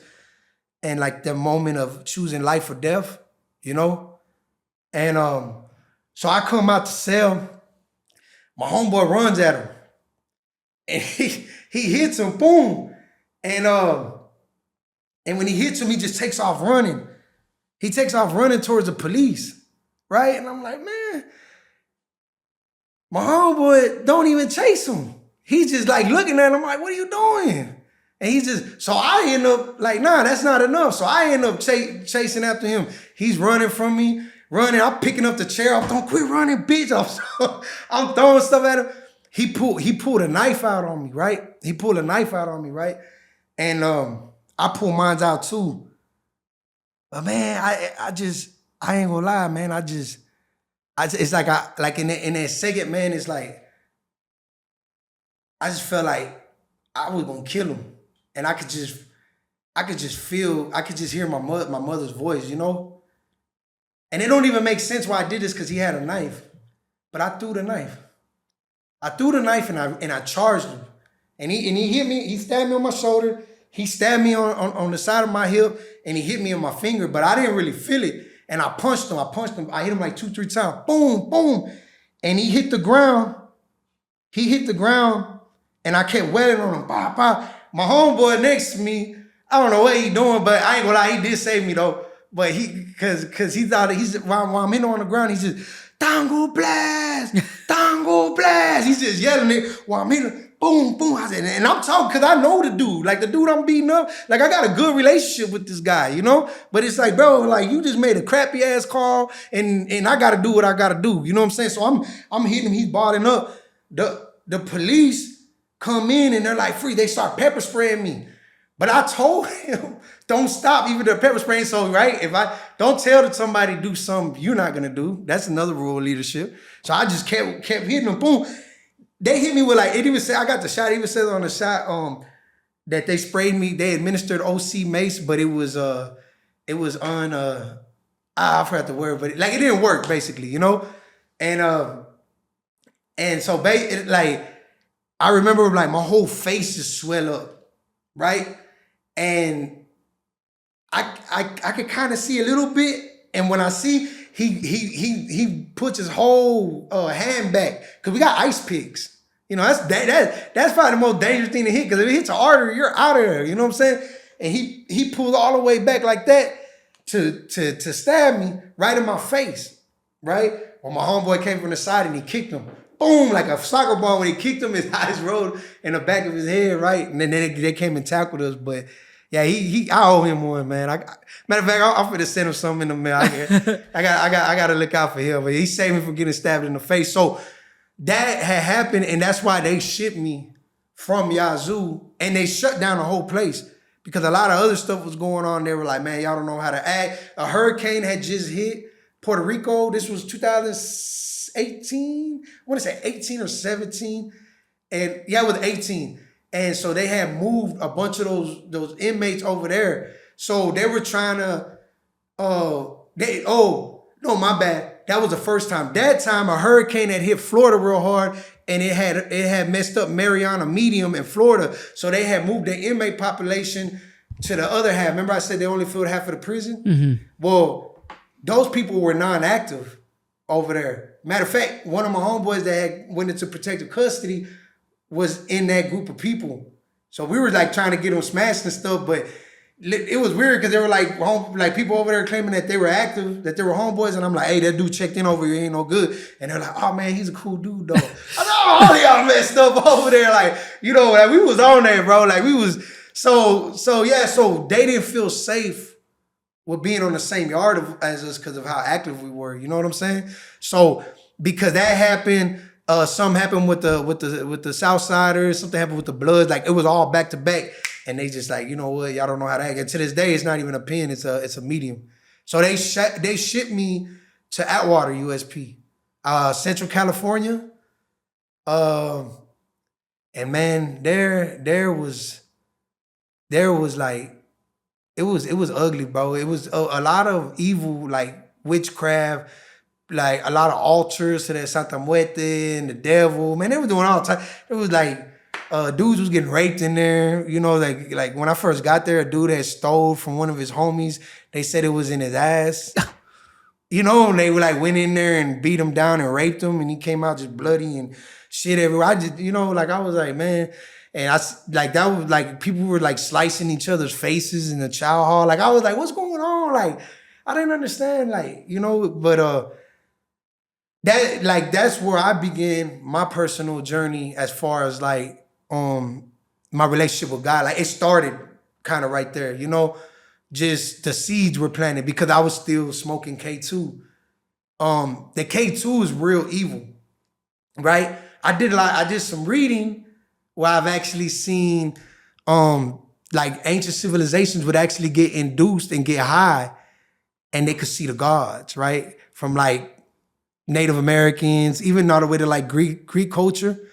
You know, when they were talking about what was in those buildings, they like they would have oracles in the buildings, but the fumes would come up and they would like tell the future, but they were really like under an influence and stuff like that. Mm-hmm. So like it's I believe it is true. It will open your eyes, and K2 is one of them drugs that will it's like you summon evilness, right?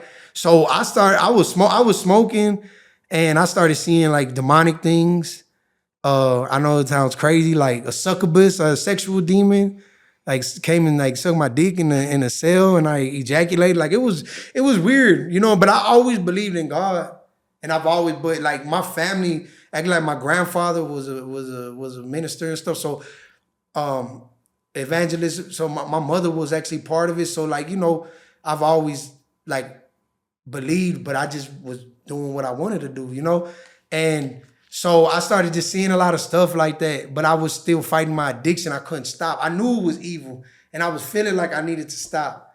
And something happened with me in there where like, I actually like made a deal with the devil in my cell. You know, like I wasn't asleep or nothing.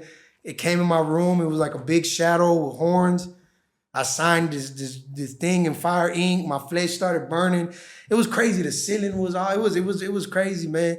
But I feel like God, like I had to get to that point in my life because God wanted me to, because now I'm like 29, you know? And I feel like he wanted me to make a decision. You know what I'm saying? And like some more things happened. I didn't stop thugging on the yard. I kept living how I was living, but it all led to that. But the funny thing is, like I said, like okay, remember I said earlier, reputation is everything. How you run the yard, right? You know, it reflects, especially if your name's on the yard. So this is the type of mind frame I got, right? So now I'm leaving Oklahoma with another Tango homie of mine, right? And some of the homeboys over there in Oklahoma are like, "Oh, you're going to Atwater?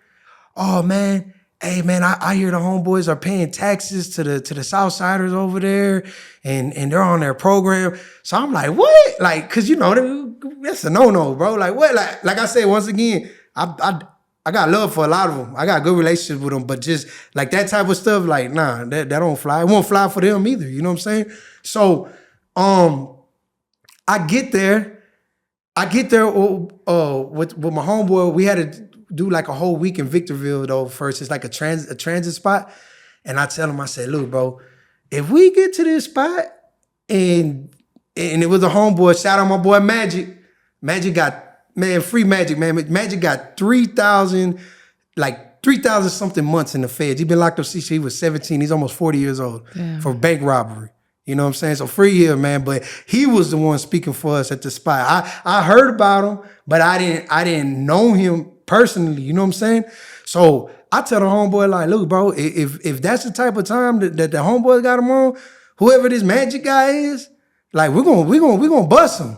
We gonna bust him and we gonna blow the spot and we going to another yard. Cause ain't no way I'm getting on this yard and paying no taxes or doing none of that. You know what I'm saying?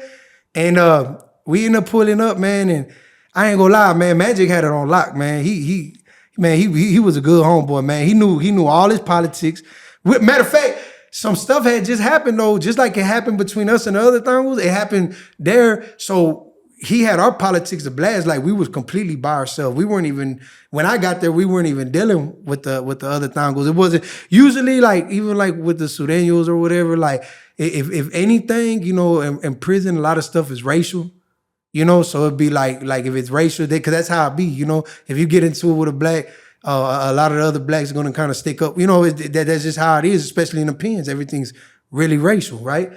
So it's like he had everything rolling right first and foremost. You know what I'm saying? And I told him, I was like, hey, bro, I told homeboy, man, if you had it like this, like we were gonna smash you, bro, and get up out of here. Like he was like, what? I go, but man, you doing a good job, bro. Like, you know, but that's how important it is, you know, to have your face clean, to make sure that if you're in that position that you got things running accordingly, you know. But what happened there, because I got sent to the Smooth from there, I was there like 6 months. Half of the time we was on lockdown. They had the white boys were killing each other over there. Man, I ain't gonna lie, white boys was killing each other in Yazoo too, though. You know what I'm saying? Man, the white boys was going hard in the feds, man. They had the sacks over there, you know, AC, AB. They was. I was like, bro, like as soon as they opened the door, bah! I'm like, man, I can't even use the phone. You know, it was like, oh man. So yeah, man, it was a lot of that stuff going down, and then I ended up getting into it with another gang member, you know, it was a different race. And he owed me some money. Once again, it's supposed to be hands-off policies, but I'm hard-headed and I want to do things my way. So I'm like, look, bro, you know, I'm a gangster for real, bro. You know what I'm saying? I ain't trying to hear none of that. Like I want and it was $50, bro, but I just felt like he was just playing with me. You know what I'm saying? So I'm like, look, bro, you know what I'm saying? We ain't got to tell nobody nothing. And we didn't. We just went in the cell and started fighting. I ain't gonna lie, I got the best in me, man. You know, other people gonna be, but hey, You know what I'm saying? I fought hard I could. I even picked the chair up and threw it at him. You know what I'm saying? But nobody knew what was going on. But like once again, like I said, I got good relationships. Like, you know, I hate that prison is so racial. But like me personally, man, like I get along with everybody. Blacks, white, China, man. I got good friends. Cause that ain't, first and foremost, that ain't how we rock here in Austin, Texas. We not on none of that. It's just when I went to prison and I seen how it was, I was like, dang, but that's just how it is. You know, that's how things are. So with that being said, his GD homies ran in first. It was like 3 of them, and I'm fighting. Look, he busted me right here. I had to get a scar right here. He busted me right here on my lip. And I had to get a one right here. He got me in 2 places. Boom. So I'm leaking, but I'm fighting with him. And his homies come in, and I'm like, dang, they're gonna get me. You know what I'm saying? But they knew that he was gonna be his. Matter of fact, even before it happened, they already knew that I was having issues with him. And they had some of their big homies on the yard where they weren't supposed to be owing nothing. So the main homie on their block love me. And he like, hey, 4-4, you know what I'm saying? Look, bro, you ain't gotta do nothing, bro. We'll handle him, bro. All you gotta do is go like that. But I'm not like where I come from, that's pussy, bro. I'm going to another man to fix my problems. Like that's what I was taught. You know, that's that. So I'm like, nah, you know, like I appreciate it. But with that being said, so we went in there, got it, you know what I'm saying? And then when they ran in, they pulled him off of me. And they were like, what are you doing? They pulled him off of me. You know what I'm saying? Like, and I was like, I just thank God, bro, because I could have really, really got hurt if they wanted to go, you know what I'm saying? But after that, my homeboy finally came in. I was leaking, and I tried to hide in this Crip dude's cell.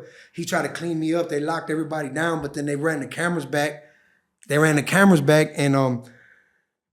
they called my name. So they came and got me, and they made a big deal about it because it was racial, and there were some high-powered people in their yard. And, you know, they were like, I remember the SIS was like, man, what happened? But I was like, you know, Magic was speaking. So I'm like, look, I don't speak for us. Go holler at my speaker. And he told me, he said, that man time stuff don't work over here, you know? And dude ain't said nothing either, so they couldn't give us no shots. Cause they, you know, you didn't see us fighting. You know, but they kept us locked in there. They just opened Thompson USP. They looked at my sheet, my jacket. Oh, you got violence, you got drug possession. I got caught with a knife in like 2018, a 7-inch knife. Oh yeah, we're gonna go ahead and send you to the SMO Program. I just went to the shoot at the wrong time, man.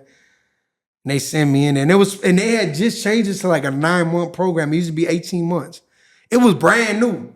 You know, it was brand new. And see, I was blessed though, because the deadly part of the SMO, right, is that they'll put you in a cell with somebody you do not know, and you're gonna live with them for years. So what is it, just solitary all the time? Yeah, with somebody else in your cell though. That's you're all not it is, by though. yourself. Yeah, it's 23-1, Monday through Friday. You get wrecked for 1 hour. They put you in a big bird cage, probably like 6 people. 6 to 8 people, and they shower you Monday, Wednesday, and Friday. Other than that, you got to take a bird bath in a sink. And you did 9 months in there? I did 17 months in there. Oh, shit. And then from there, they bump you to a medium? Nah, I went back to a pen, and I was there. I was a Victorville USP for 2 years. I had to prove myself. I had to prove, you know, that I wasn't gonna get in no trouble. They wanted me to do 18 months. So at that point, you turn it around? Yeah, and well, when I got to the SMO, it was like I got there with my homeboy. He's from West Texas. Shout out Voices. You know what I'm saying? We got there together, right? And it was a blessing to have him, man. But I was sick of him. You know what I'm saying? Nah, for real. I was really, like, that's my dog, and I love my sister. But, man, just imagine just living with the same guy for almost 2 years. You know, and it's just like we know so much about each other.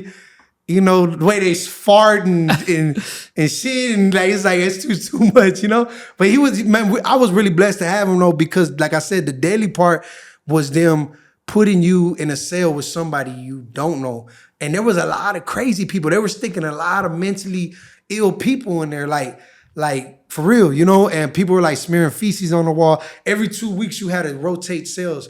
You know, I made the whole thing all the way around and then some by the time I left. Wow. You know? And I ended up doing 17 months because COVID had hit in the middle. And when that happened, it just slowed everything down. We had to stay stuck in there. We didn't, man. But like on the flip side, I was probably in the best place I could have been there in COVID, locked away from the world.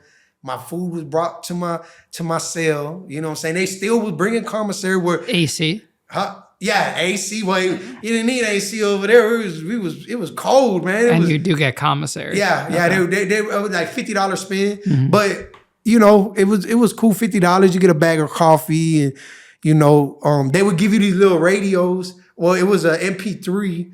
But it was just a radio in it, and you could charge. But they had no rap station, so I got really into like country and classic rock, and you know I listened a lot to the gospel and preaching and stuff like that.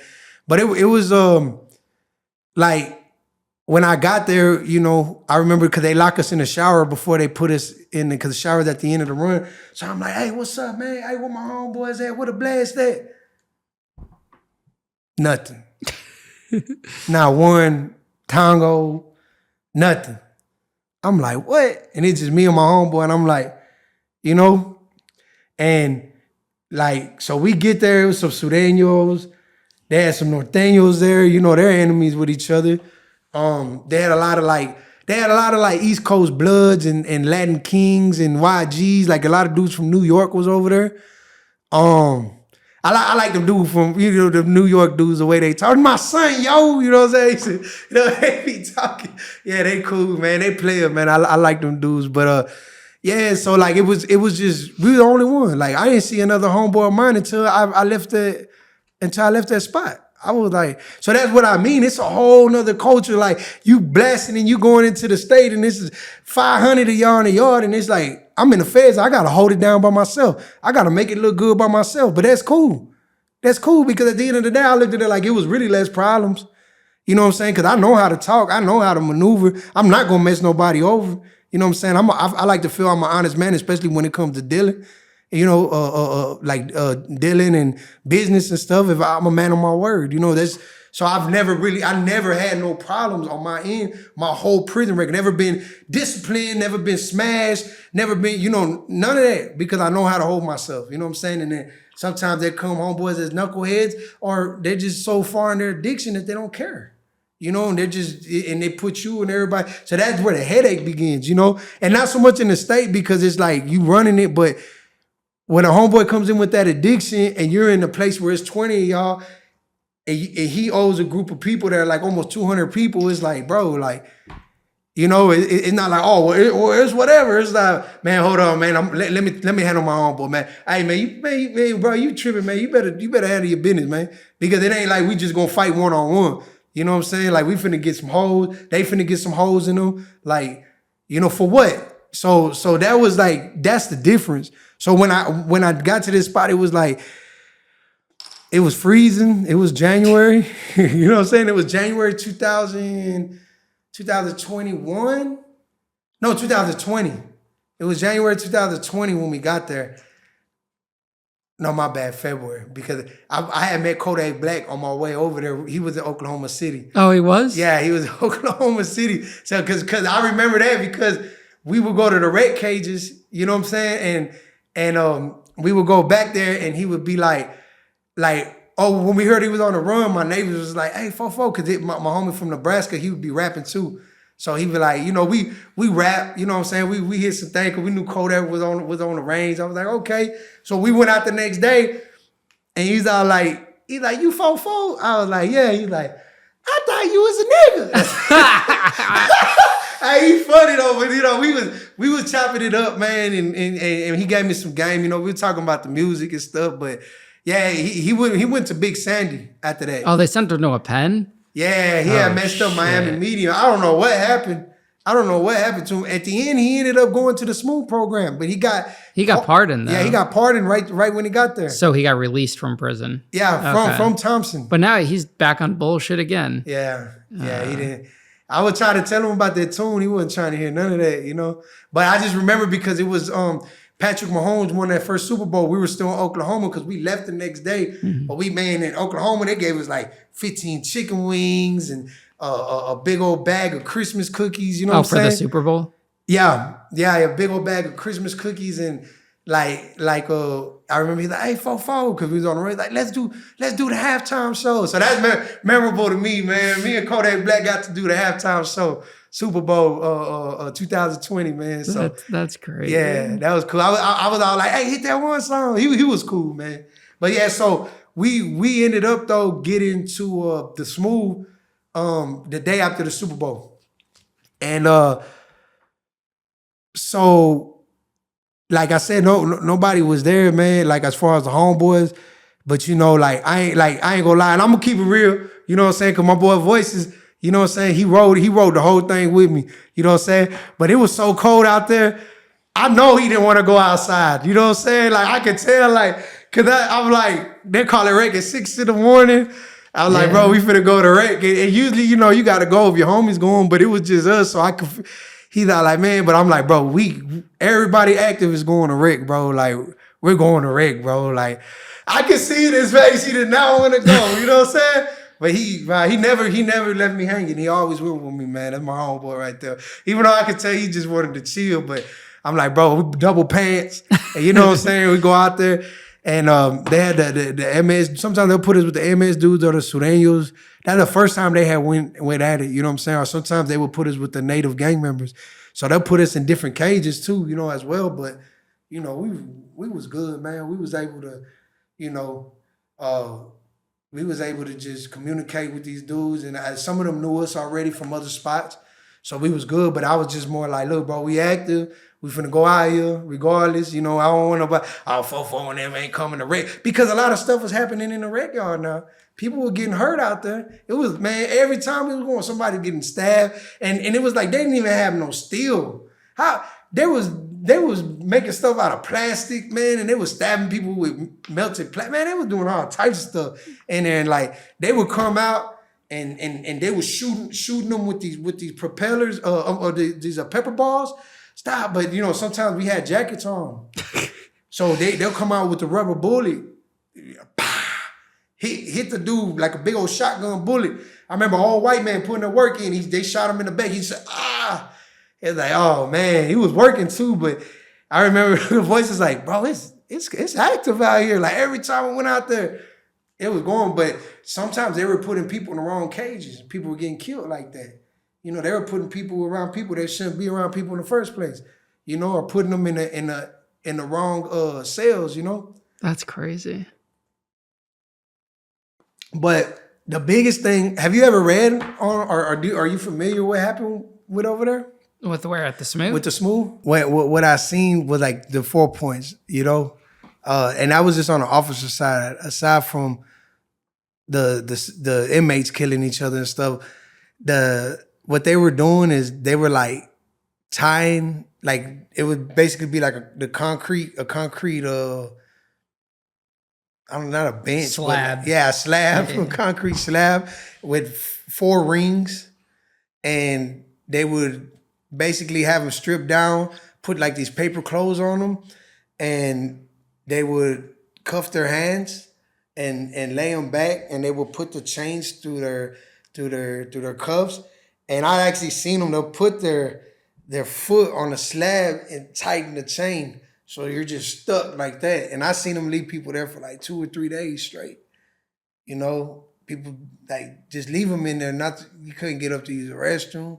So you're pissing and crapping all over yourself, just screaming, you know. I do that, and stay strong, brother. You stay strong. People just trying to, you know, talk like, you know, we're here with you, like other inmates trying to coach them through it, you know. And I just remember seeing it and I was like, oh, wow, I'm not gonna give these laws a reason to do me like that, man. Like, for real, like I wouldn't even talk to those COs, nothing. I didn't want to start nothing with them, you know. What would you have to do for that to happen to you? Man, it could just be like anything. Like if you're just disobeying a direct order, you're being disrespectful to them. You know, there was in the feds, right? I mean, it happens in all prisons, but especially there, like there was a lot of young like women COs working. This was in Illinois, but I think it was like close on the border to like Idaho. It was Idaho or Iowa. I think it was Idaho. And so like you could tell like some of these young, white women were like country girls. They looked like they were like fresh off the farm, right? And like they're just walking around and some of them inmates would pull their junk out and start masturbating on them. He called it jacking, and like it was kind of like an epidemic. Like a lot of inmates were doing that to them. It got so ridiculous though, man, that if one of those inmates had got caught doing that, they would put this big old red stop sign. It was like with a magnet on the back, and they would slap it on the top of the door, and it would say, it had two hands like that, and it said, "Stop, make sure that inmates show hands at all time." So sometimes you walk in and you see a whole row full of stop signs. I was like, what? So it was, I'm pretty sure like the inmates like were being disrespectful too. But like the things that they were doing, like for get back, it was just all types of stuff. Like if they weren't listening to them, they didn't want to move cells, whatever. If they were just being unruly, they would go and put them in this 4-point, being disrespectful. I seen some of those guards just come up and just really try to antagonize, like, oh, I'm gonna get this guy, and go to their window and start like antagonizing them, trying to get a reaction out of them. It actually happened to me one time. One of the guards came to my cell, was like, I felt like he was being overly aggressive, and I just didn't pay him no mind. I just didn't say nothing. He's like, hey, but I just like kind of turned my back on him and put my headphones in, because I was like, nah, you're not gonna get me like that. Like I already knew better, and there was a lot of that going on, but it got to the point, like I said, where like some of them COs were actually going in there and killing them, like breaking the dude's necks, doing like beating them down until they were unconscious and dead, and it was just getting out of hand. And that's why when I said while I was there, it was America's deadliest prison, because of the body counts. And then they were purposely like putting other gang members in the wrong cage, So like they did bring one TS dude on the range, That's Texas Syndicate. Yeah. They had brought him on the range, and that's only because, like I said, usually they keep us separated, but it is prison. Everybody was there. It doesn't care if you were an enemy or whatever. So, but we're all behind a door. It wasn't like I could get to him. So, I'm not gonna be like yelling, but it was because I was hitting him up through the window, and I was like, "Who do you run with?" He was like, "TS." He spelled it out, and I was like, I just couldn't believe that, they put him over. So I was like, you active? He was like, yeah. I was like, all right. So, we just like, we ain't gonna be yelling through the door. People like, hey, if we go to rec and they put you in my cage, you know what time it is. And like I said, like, I think that's just the mind frame that we had to have, because it's like being in those prisons, those type of prisons, you got to have a mind frame like you're willing to die for this, and you're willing to kill for it, And like, I think about that sometimes being out here, with my family, and like, dang, that was like real foolish. But it's like, you got to have that mind frame. Like, you got to have a mind frame like, I'm going all the way with it. Because if you're not going to go all the way with it, you know what I'm saying? Like, you're really putting yourself in danger. And then it's a mental thing. And that's why, like, I believe like a lot of people, a lot of people couldn't handle it. That's why a lot of people go protective custody and stuff, because, like, they let fear get into them, and like, I'm not going to say I was never scared. Like, even some of the stuff I told you before, being outnumbered, and I've been in a lot of situations where I felt fear, but I'm like, you know what? Like, I'm willing to die for this. I'm not going nowhere. I'm not finna go and, hey, get me out of here because the odds are against me. Like, I'm going to stand on it, and I'm going to do what I had to do. And at the end of the day, like, I really give a lot of that glory to God, because when I look back on it and see how many life and death situations I was in, and I was able to come out of it, like I said, I might have got poked a couple times or had to get some stitches, but at the end of the day, it's nothing that, I didn't heal from and just move forward from. But that was just the type of mindset it was in there, like especially in the smooth, and everybody's there for violence, all types of stuff like that. Like I said, that TS dude, he already been down like 20 years. So he knew what it was, But yeah, it was just like a torture house. And that's all I could remember. Like I said, I read that Frederick Douglass, My Bondage and My Freedom.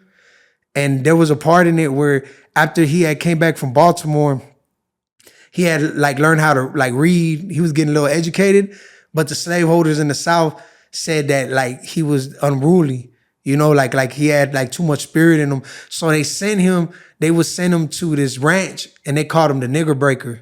You know what I'm saying? And they would send like the unruly slaves there to break their spirit.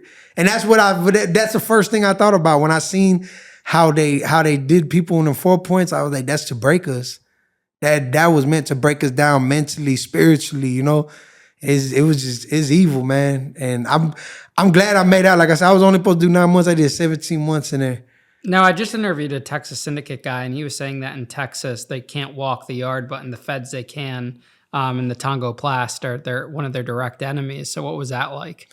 Well, that's what I'm saying. Like, in the feds, they can, but they keep us separated on the yards. All right, so they make sure you don't encounter them? Mm-hmm. Okay. There's times where people slip through the cracks, but like we got the majority of the yards because we're the bigger group, but I could say to the last of my knowledge, because I just got out last year, they probably had like USP wise, they had like 3 USPs, and I think we have like 7 or 8, but that they don't house us together because it's like it's like smashing on sight with each other. You know what I'm saying?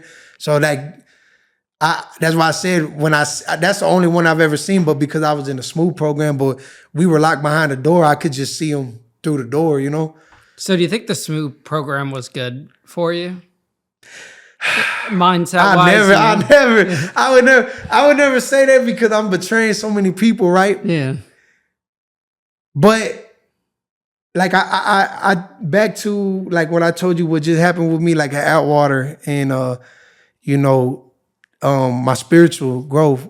Like me, that time in the SMO, I needed it. You know what I'm saying? I needed it because it took me away from everything I've ever known. It wasn't no homeboys there. You know what I'm saying? I didn't see my family. I didn't see my mom for like 5 years because I was so far.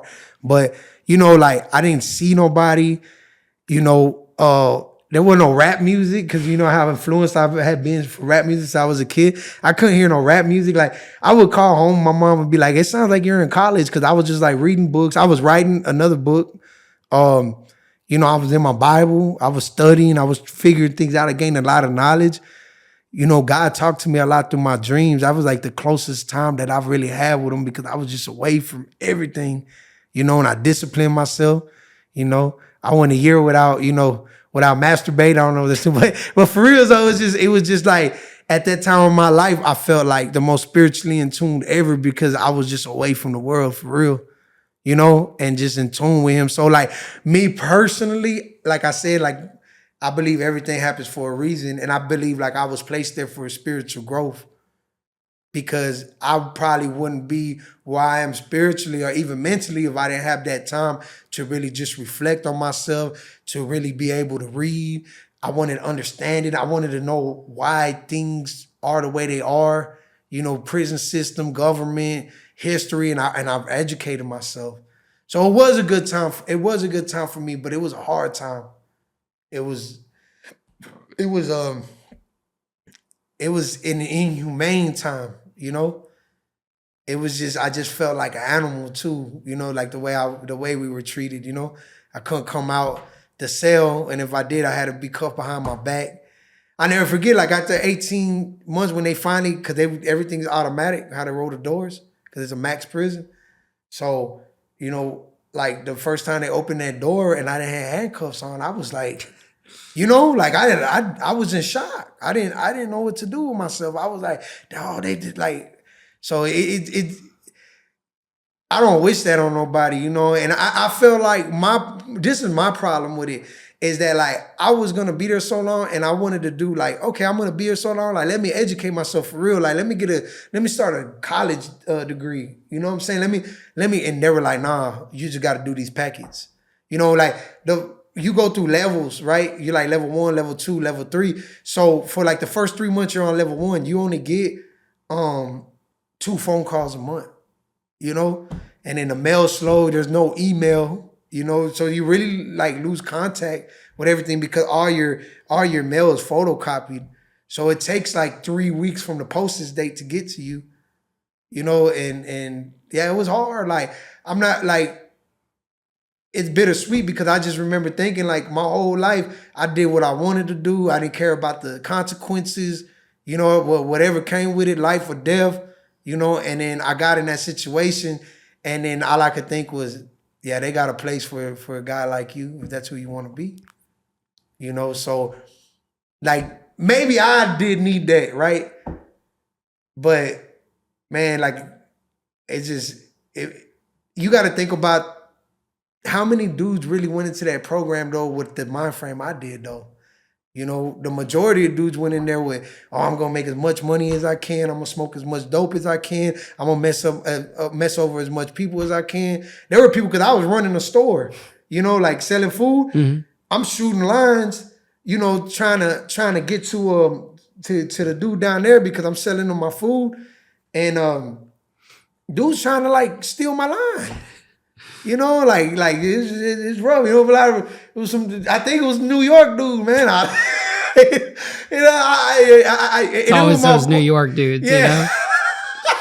You know? It was my boy too, but he couldn't say that it was him, and I was, you know, he couldn't get me, but I was yelling out the range because these were all gang members. You know, these were like gang members, so I was trying to bait him into like, I was like, yeah, and he like you know, like trying to bait them into saying that they did it.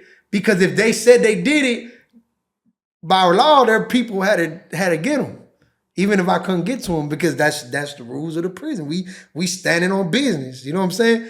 But he was at least smart enough not to do that. But I knew, you know, you feel it in your heart, you know. But yeah, man, it was just you know, a lot of people, I feel like they went in that place and came out worse than they went in, you know. So it's like, if you're going to go to a place like that, you just got to have the right mindset. You got to want better for yourself. And that's for anything. Because a lot of people go to prison and come out worse too. So it's just whatever you go through in life, whatever you're going through, you just got to have a mindset that you want better and you got to do it for yourself and not just talk about it, you know? How much time did you end up doing in total? 123 months. So what does that come out to? 10 years and 3 months. How much good time did you lose? Most of it? Yeah, I lost 15 months good time. They were only giving me like 18 months, I think. But what I did do at the end is I took the RDAP. That's why I made it to the medium. So I took the RDAP, and it took like 8 months off, and then they gave me 6 months halfway house. So you got off last year. You got out of prison. Yeah, I got to the halfway house in October. Yeah, they got me. I went viral and everything, man. The city saluted me. Yeah, my mama was there. It was beautiful, man. Everybody showed me love. How are you doing today? What do you have going on? How's it been since coming home? Well, like, I was like 3 weeks in the halfway house. I did like 5 months home confinement, so I just got off in April. Man, like I continued doing my music. Like I said, I was doing the music before.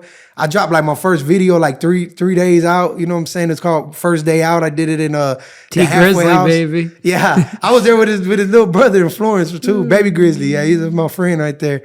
But yeah, so I dropped the First Day Out. It went viral at the halfway house. You know what I'm saying? So I actually. Like I said, my other song had went viral, the Tango song. So I had got some of that money when I came home, and I was able to build my own studio. So I've been like releasing music doing that. You know, as I said, I've had actually wrote this book while I was in prison. So I've been pushing this book, 44 Ways of Expression. It's on Amazon. You put Eli 44 book. Yeah, I've been pushing that, and it's just, it was writing my experience down. It's more leaning towards the youth, you know, for them not to take the same path that I did. You know, let them know exactly everything I had going on and the wrong choices I did, you know, going through sentencing, stuff like that, you know. And then I wrote some poems. I put it all together when I was at Yazoo. I was in the shoe for dropping somebody off the yard. So, yeah, but since I've been home, man, it's been like a lot of opportunities been given to me.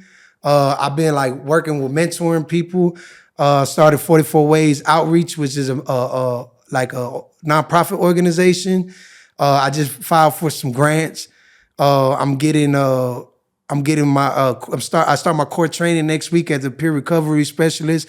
So just like really using my background and my whole platform to help people, give out resources and stuff like that. So I just barely, like I said, because I barely got off the monitor, like BOP custody, like 3 months ago. So I got everything in motion and everything's looking good. I've been getting a lot of love, man. And I think about it because it's like, I know not everybody that does that long a stretch of prison comes home and gets the amount of support that I did. So I'm grateful for it. Where are you at with the Tango Blast? Or do you still rep it, or how does that work? I mean, I talk about it.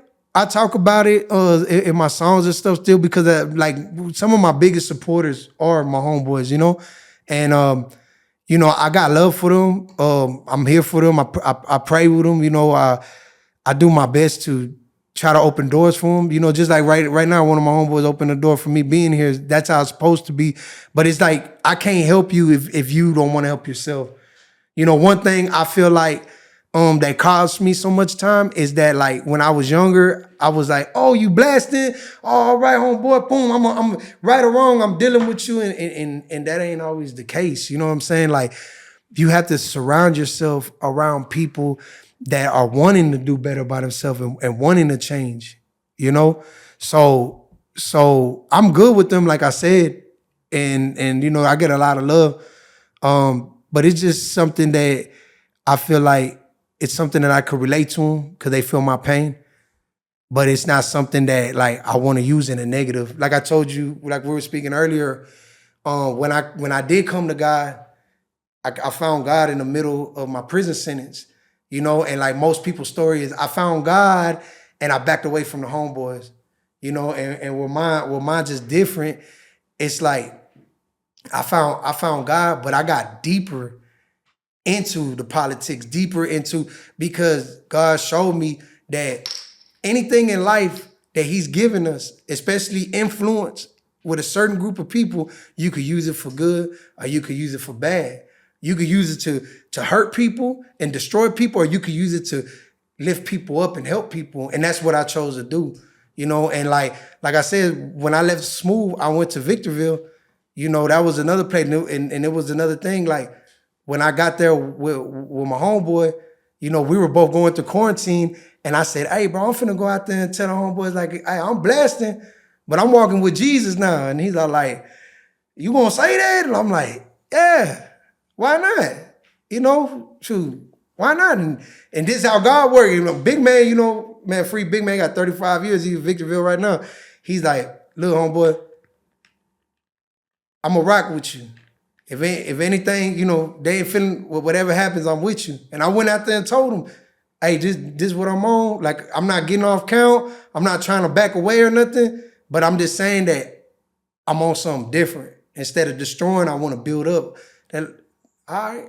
And I was still in the middle of everything. I had a great relationship with the black hand that got there with me at the same time. So, you know, that was their yard. We're in Southern California. So, you know, I was able to talk to him. I even witnessed to him about God and everything. So I never once backed away, you know, and that's why I know that I could come out here and still talk about it, you know, because I carried the blast on my shoulders all the way to the door. I never once backed away. When I went to Beaumont, when I went to Florence, every time there was an issue, I was there. I was in the middle of it. You know, I didn't just, oh, that ain't my problem, because I love them. I always love my homeboy. I grew up with them, you know, but it's just like, we got to want better for ourselves. It's what we make it. That's the beauty of it, you know? We can make it that, we can make it bad, we can make it good. And I'm just trying to make this like, bro, this is about putting the family first, coming home and being successful. We ain't got to come home and answer to nobody. I ain't got to answer to you about none of the decisions I make. You ain't got to answer to me about none of the decisions you make. You ain't got to pay no taxes. Let's prosper. We got a beautiful thing going.